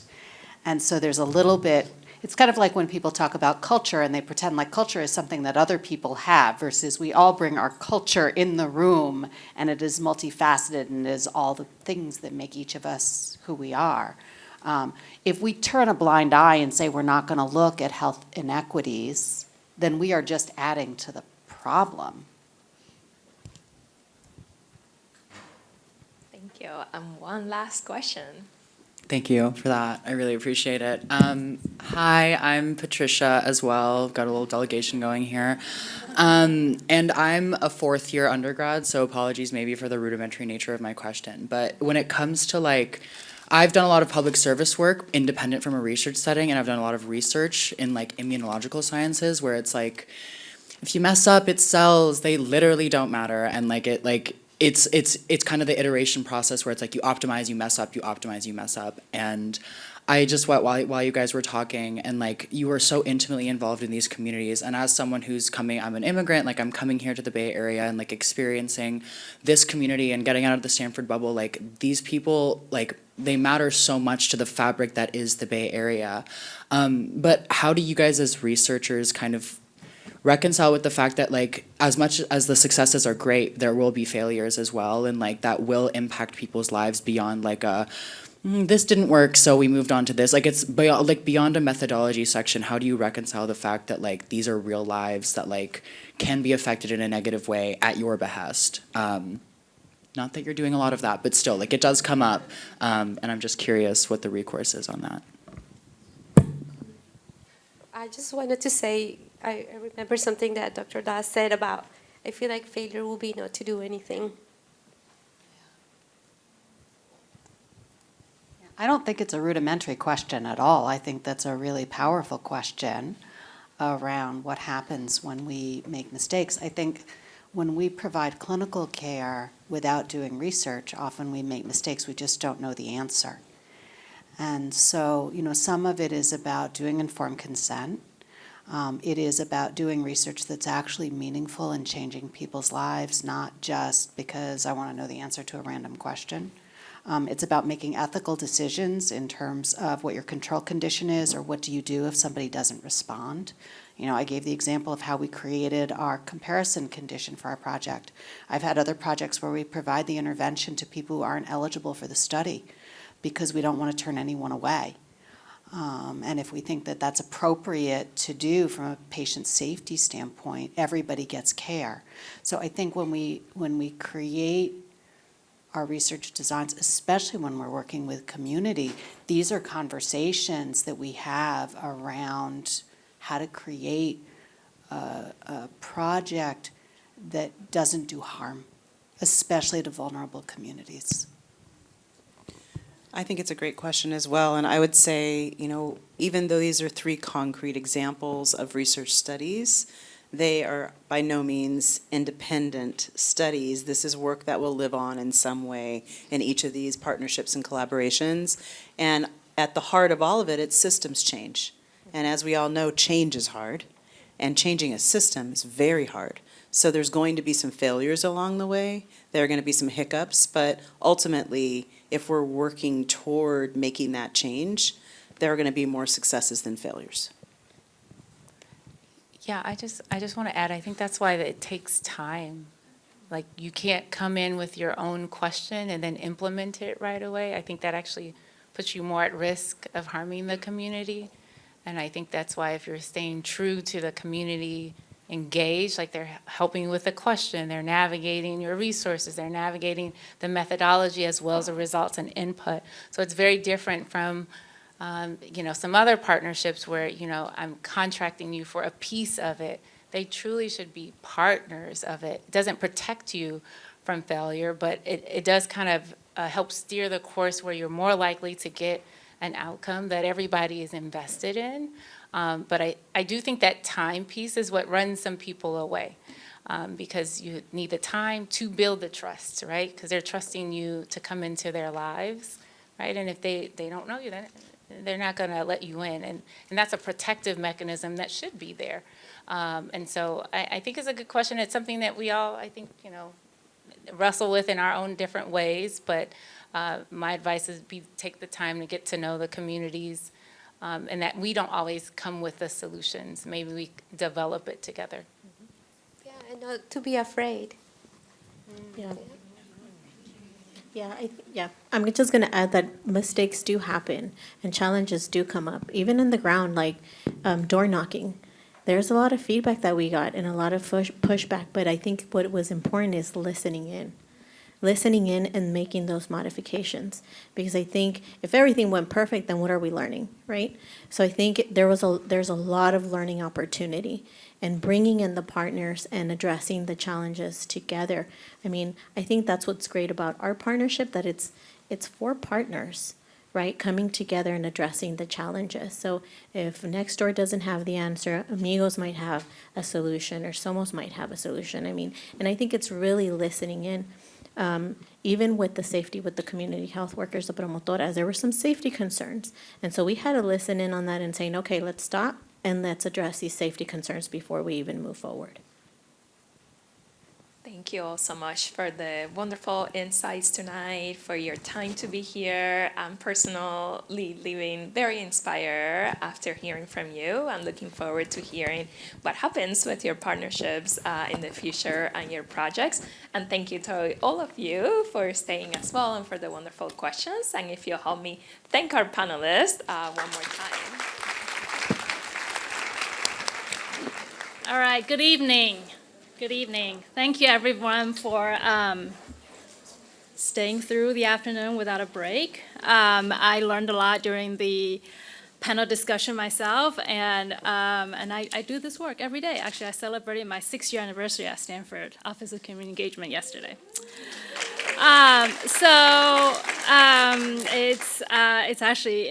It's been quite a milestone to do this work during COVID, and I am just so happy to see all the friends here. It's easy to feel lonely when you do community engaged work because it takes a long time. You're in an academic medical center that really thrives on making progress fast, right? With science, with AI, and so it's really great to see you all here. As Magali said, I'm Wei-ting Chen. I'm the Executive Director of the Office of Community Engagement at Stanford Medicine. I also lead the Food for Health Equity Lab with Dr. Lisa Goldman Rosas to conduct community engaged and community-based research. I'm honored to be here with you today to celebrate some of the outstanding individuals and organizations who truly embody the spirit of community engagement. Each year, 23 years now, these awards recognize leaders who demonstrate unwavering commitment to community health, collaboration, and impact, whether it's through research, clinical care, education, or advocacy. And it is my pleasure to present this year's Community Health Symposium Awards. Can we go to the next slide, please? All right, so for the first one, Outstanding Community Partner Award. This award honors an organization that exemplifies excellence in community partnership through collaboration, trust building, and a deep commitment to community health. And we're so pleased to present this award, this year's Outstanding Community Partner Award, to San Mateo Medical Center. In appreciation for their longstanding commitment to health and well-being of the communities they serve. As a safety net hospital, San Mateo Medical Center provides accessible, compassionate care, and their collaboration with Stanford Medicine's faculty, staff, students, and trainees have made them an invaluable partner in improving public health across the region. From my Office of Community Engagement, I also like to applaud San Mateo Medical Center's contribution to science through your engagement with our CTSA Community Advisory Board, and of course, the long COVID REACH study. There's a poster out in the hallway. If you haven't seen it, you should check it out. And so please join me in congratulating San Mateo Medical Center for receiving this award. And here to accept the award is Dr. Vivian Levy and Dr. Yusuf Trishani, Chief Medical Officer.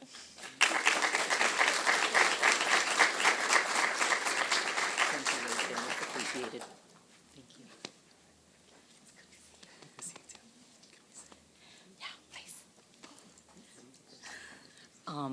So I was an infectious disease fellow at Stanford. I finished in 2006, Pani Maldonado.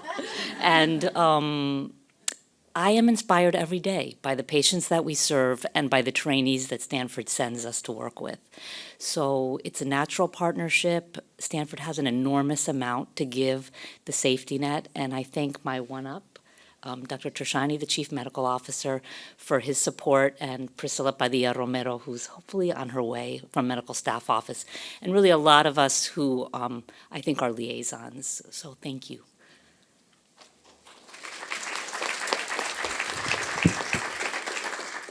Just as a show of hands of our audience here, I know we had an undergrad ask a question. How many undergrads do we have here? We have a few. How many like grad students or postdocs, researchers? And then faculty.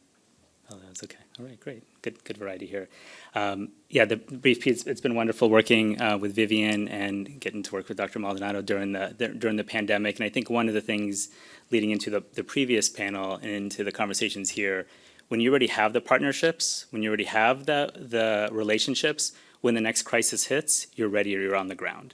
when you're having to build those partnerships once crisis rises, you're just not going to be able to be successful. So the intention isn't always getting the project done, getting the research done, but just developing the relationships, which, as people have highlighted, sometimes in academics that's a hard place to be able to be. But that's the way that we can be ready for when the rubber meets the road. So look forward to continuing to partner with everyone, and look forward to all of you being community partners.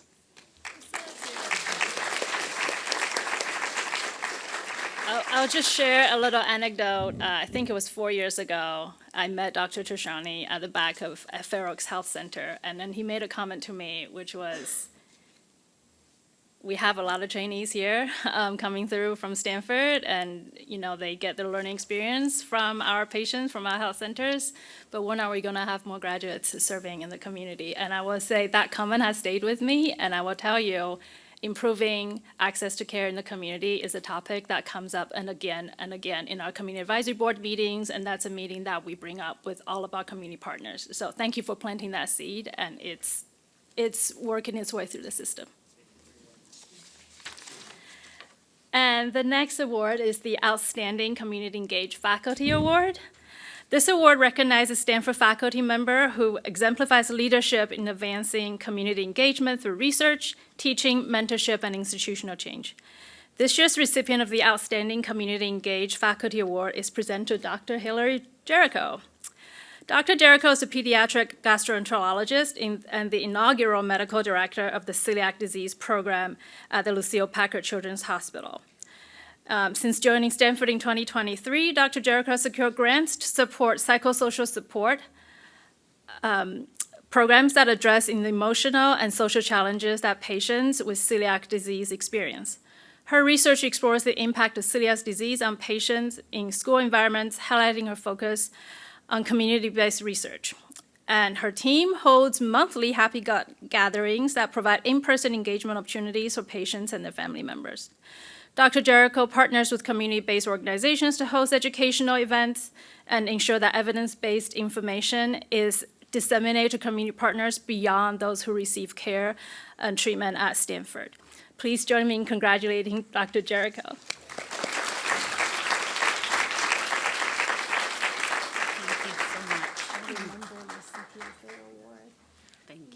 That launched the project, the Gut Buddies project. Yeah, from the 3 years spectrum, ago. yeah. Yes, Thank yes, you. Congratulations. Thank you.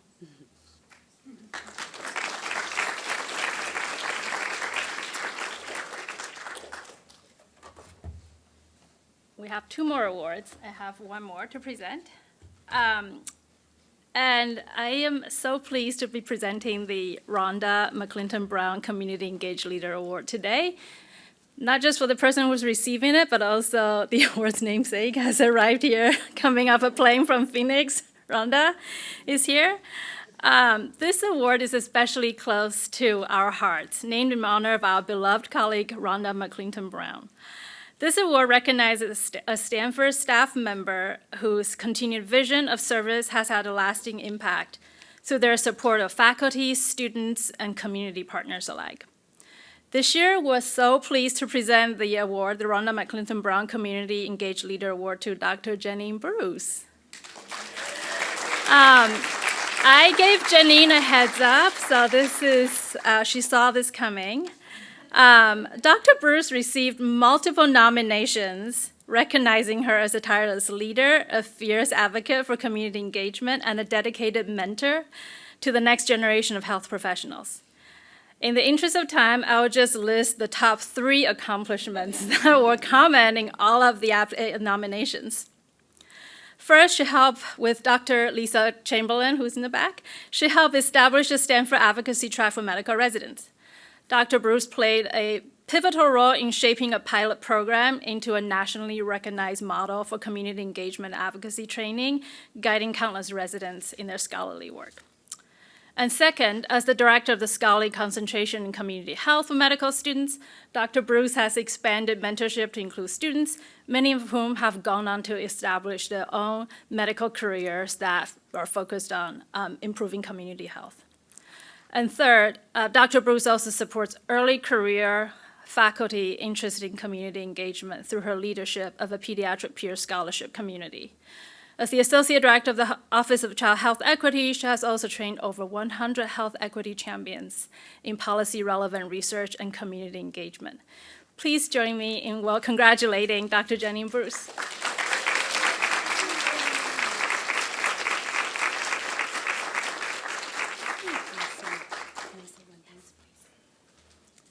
I just want to say one thing because I don't like the size of my head on that screen, so I'll be very brief. Thank you so much for this award, but I really want to recognize Rhonda McClinton Brown, and I think that's what really touches me so much about this award is that when she first started here at Stanford, I felt very new in this world, and I learned so much from her. So, it's just heartwarming to see Erica here, who's a longtime partner, but so much of what I was able to do and develop with Erica was in thanks to many of the things I learned from Rhonda. So you are an inspiration, and you are doing so much amazing work in our county, and you have truly impacted so many lives, and I just feel so touched to be honored with your award.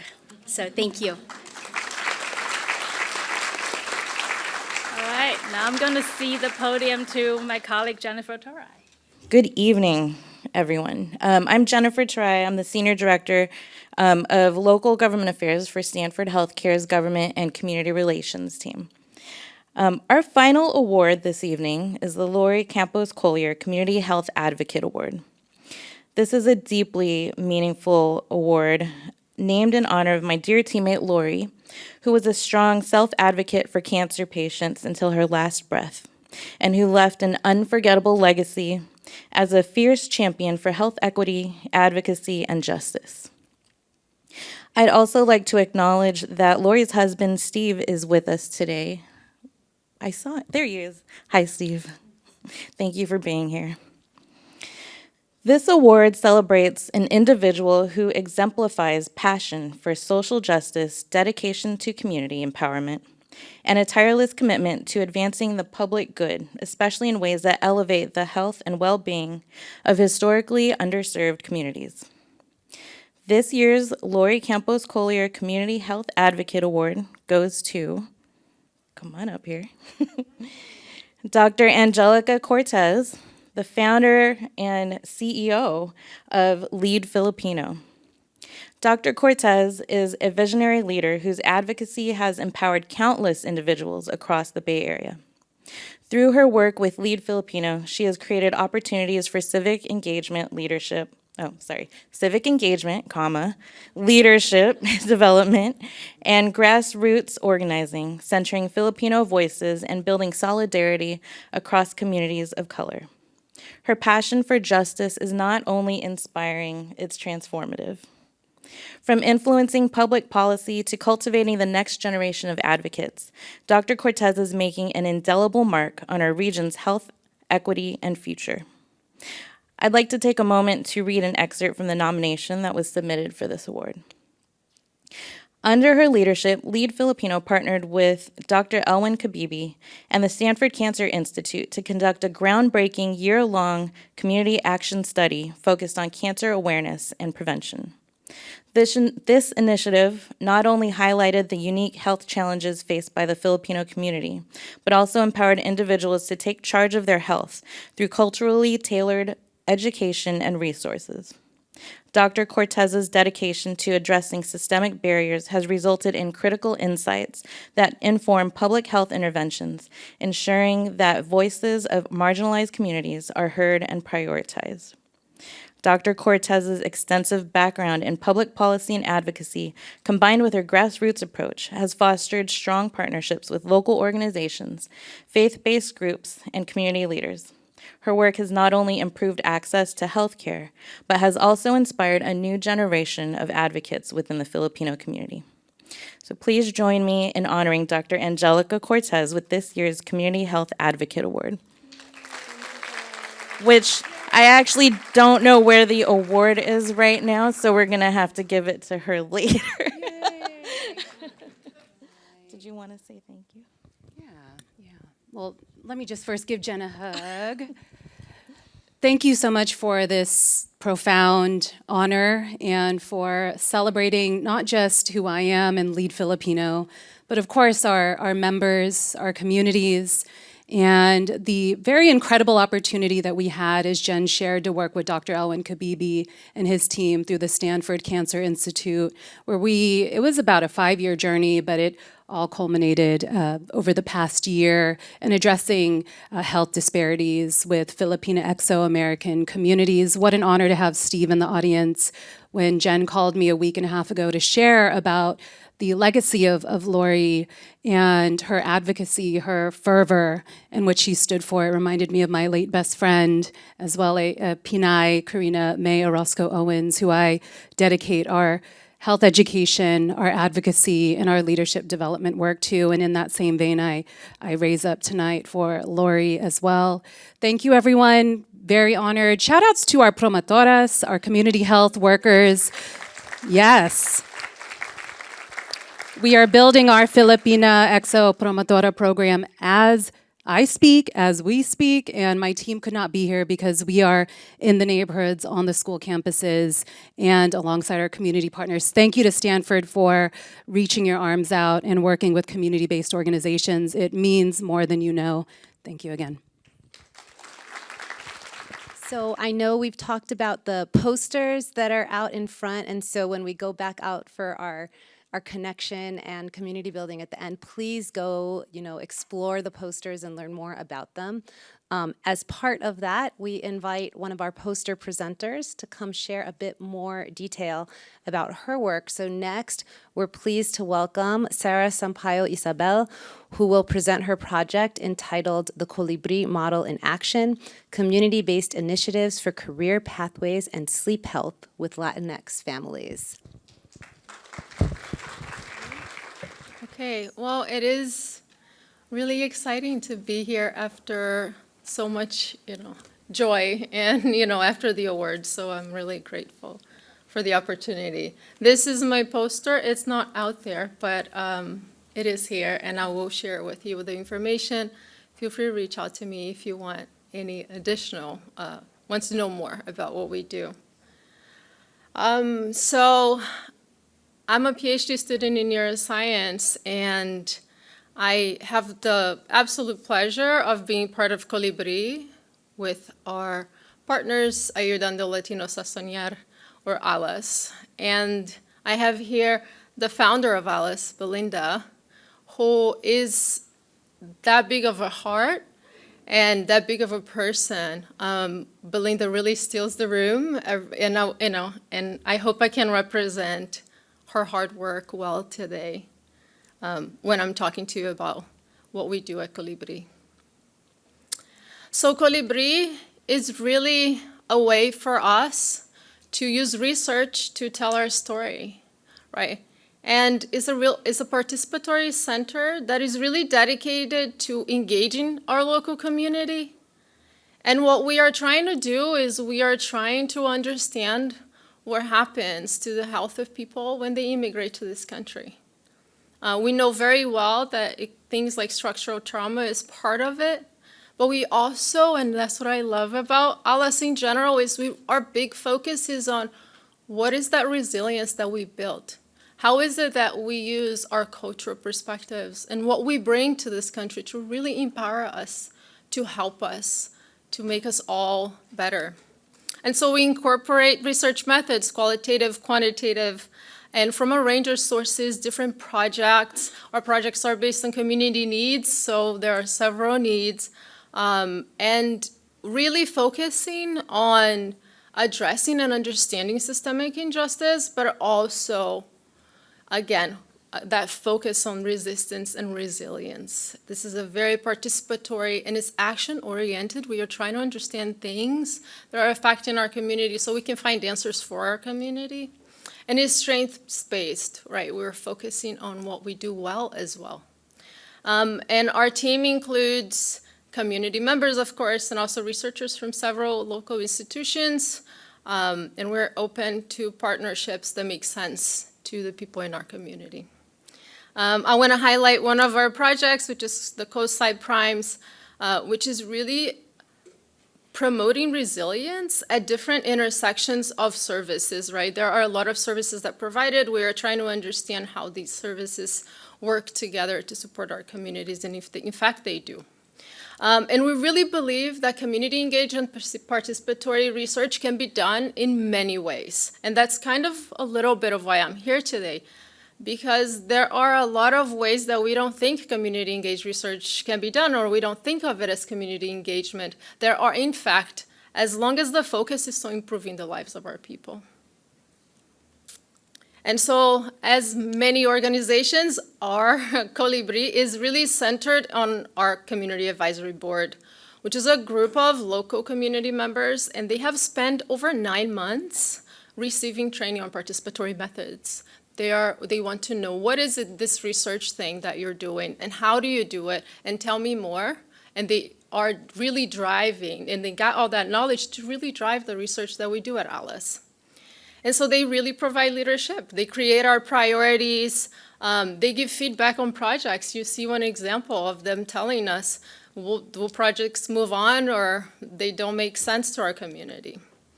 And they really make sure that every step, our work is participatory and is community-based. This is an example here in this picture. You can see Javi from our team. He's a Stanford PhD student in education. He went there and he showed his project and he said, this is what we're doing. And it was very emotional. He was talking about immigration, and he came back to our Colibri meeting saying, like, that was really emotional. How do we support CAB members when we're having these tough conversations? And I want to highlight Rocio. And Rocio is amazing. It's our CAB chair, but also a community leader and really an advocate for fair housing to our community. And again, we really believe that community engaged can be done in different ways. So one of these ways is by providing the next generation of workforce with more people like us.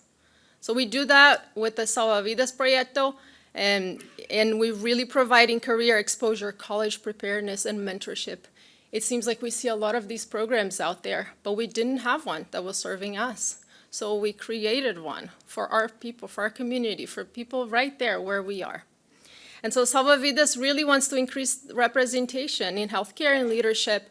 And one of the ways we do that is we bring people here.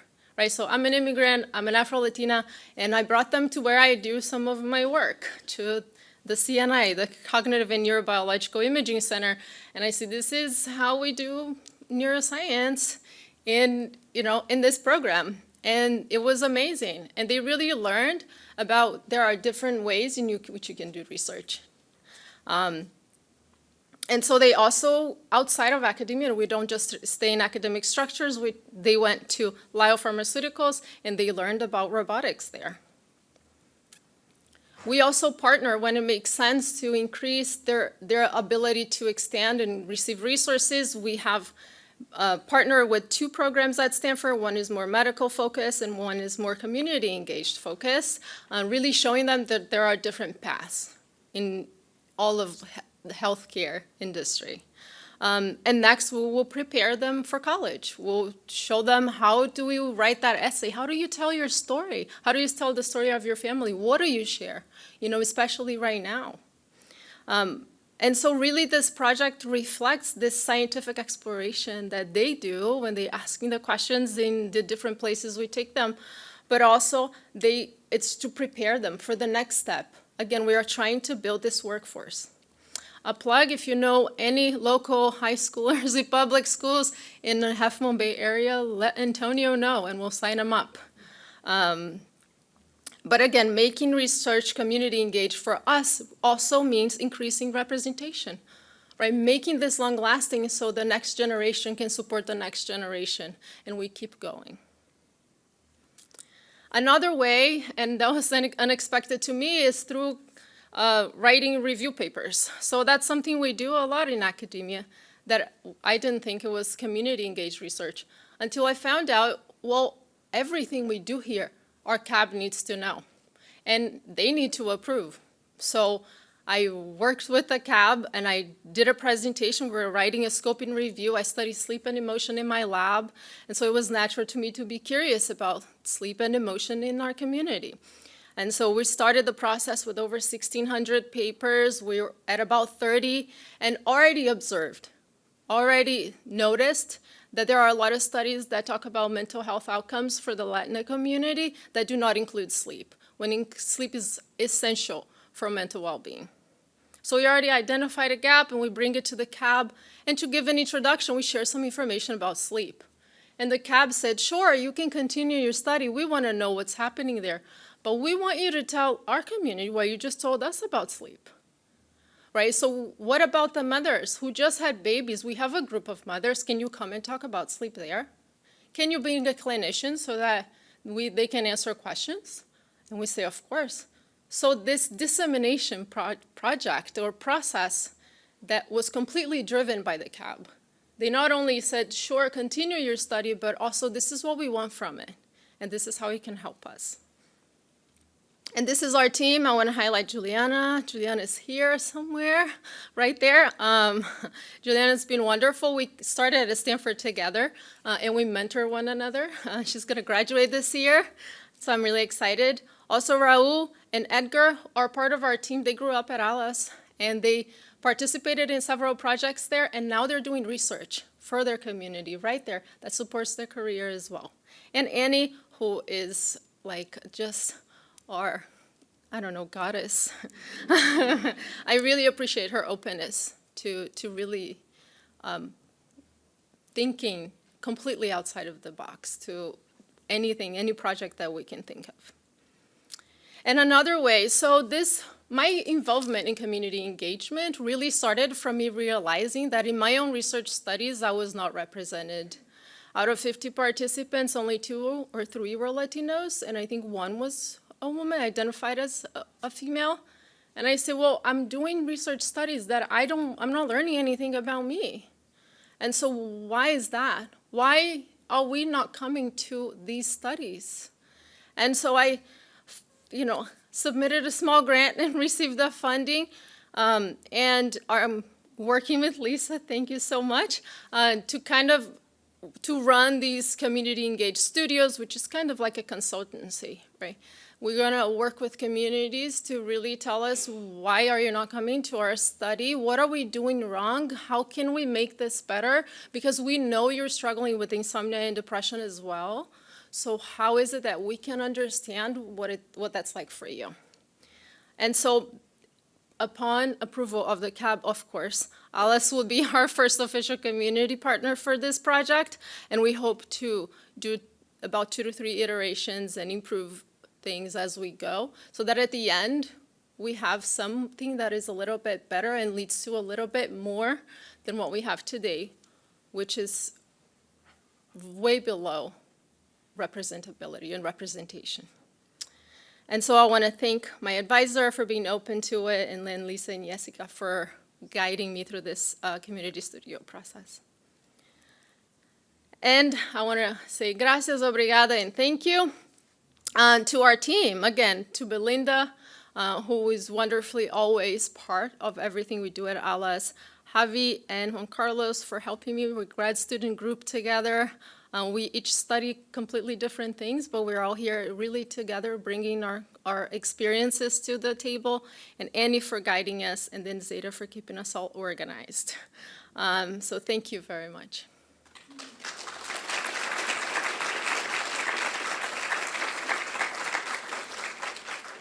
I want to thank you, Sarah, for all the work you've been doing, and for we learned that community partnerships take time and these relationships take time, and doing that amidst this work, in partnership with this work with the PhD program, I think it just speaks volumes to the care and the passion that you're bringing to this work. So thank you.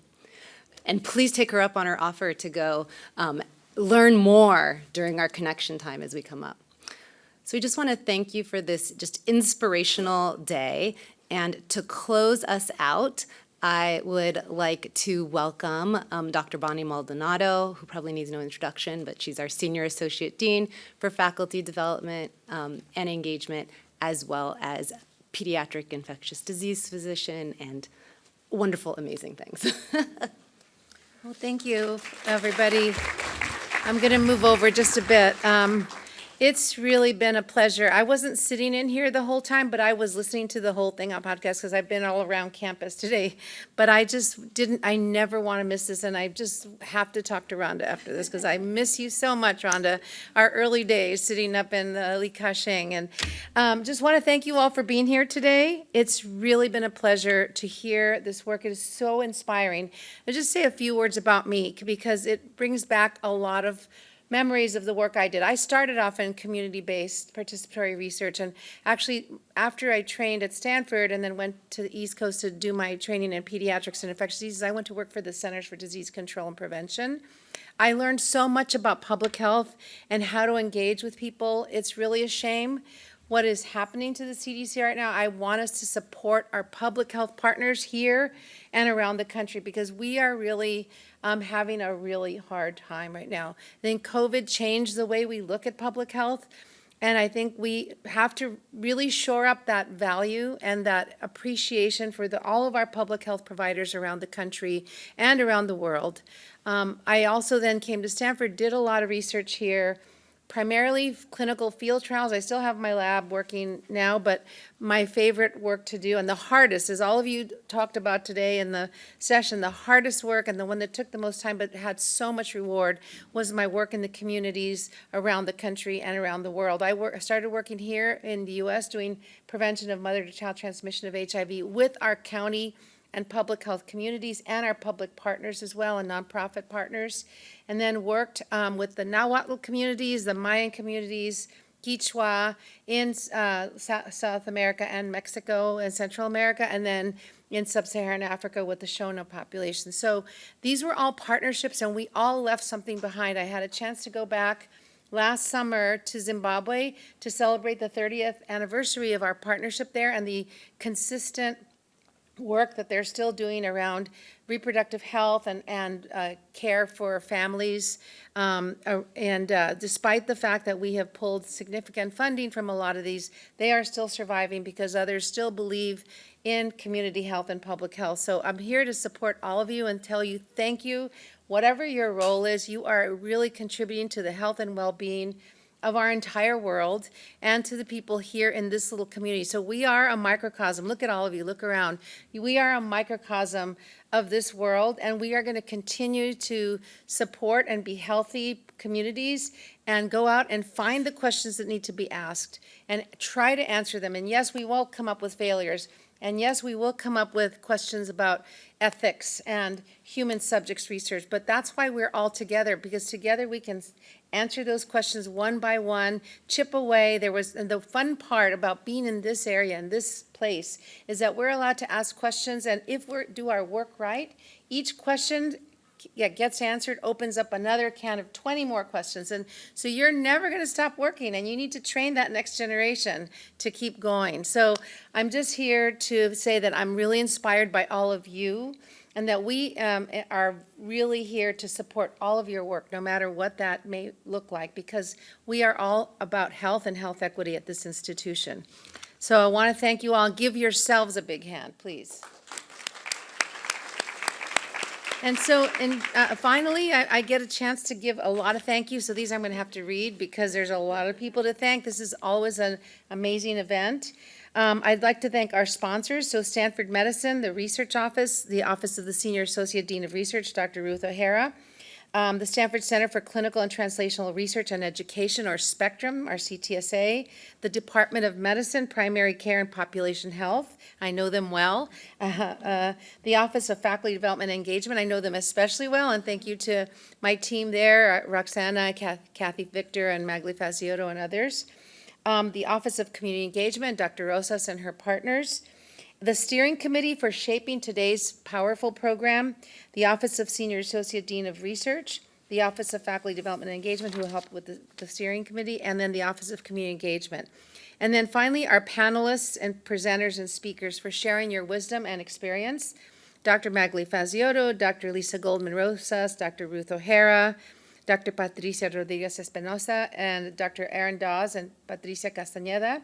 Dr. Irogue Igbinosa and Jocelyn Dubin from Santa Clara County Public Health, Dr. Debra Kaysen and Erica Villa from Next Door Solutions to Domestic Violence, Dr. Wei-ting Chen, Jennifer Torai, and Sarah Sampaio Izabel, and of course to all our volunteers and staff who made today run perfectly well.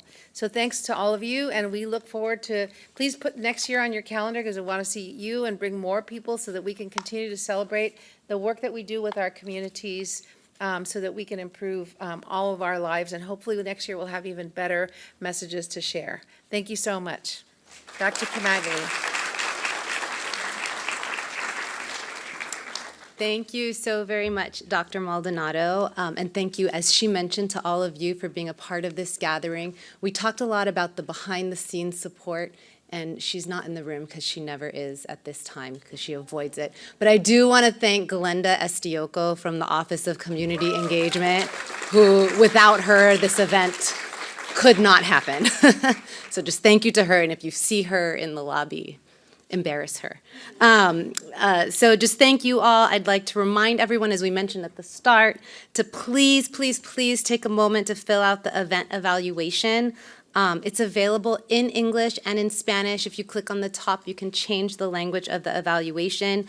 Your feedback is really just so crucial to informing how we run this event year after year. Thank you again for being a part of this gathering. We do look forward to seeing all the collaborations and innovations that will continue to emerge from this event. And we now invite you to continue the conversation. Please enjoy connecting with your fellow community health champions outside with some delightful refreshments. Thank you all for being here and have a wonderful evening.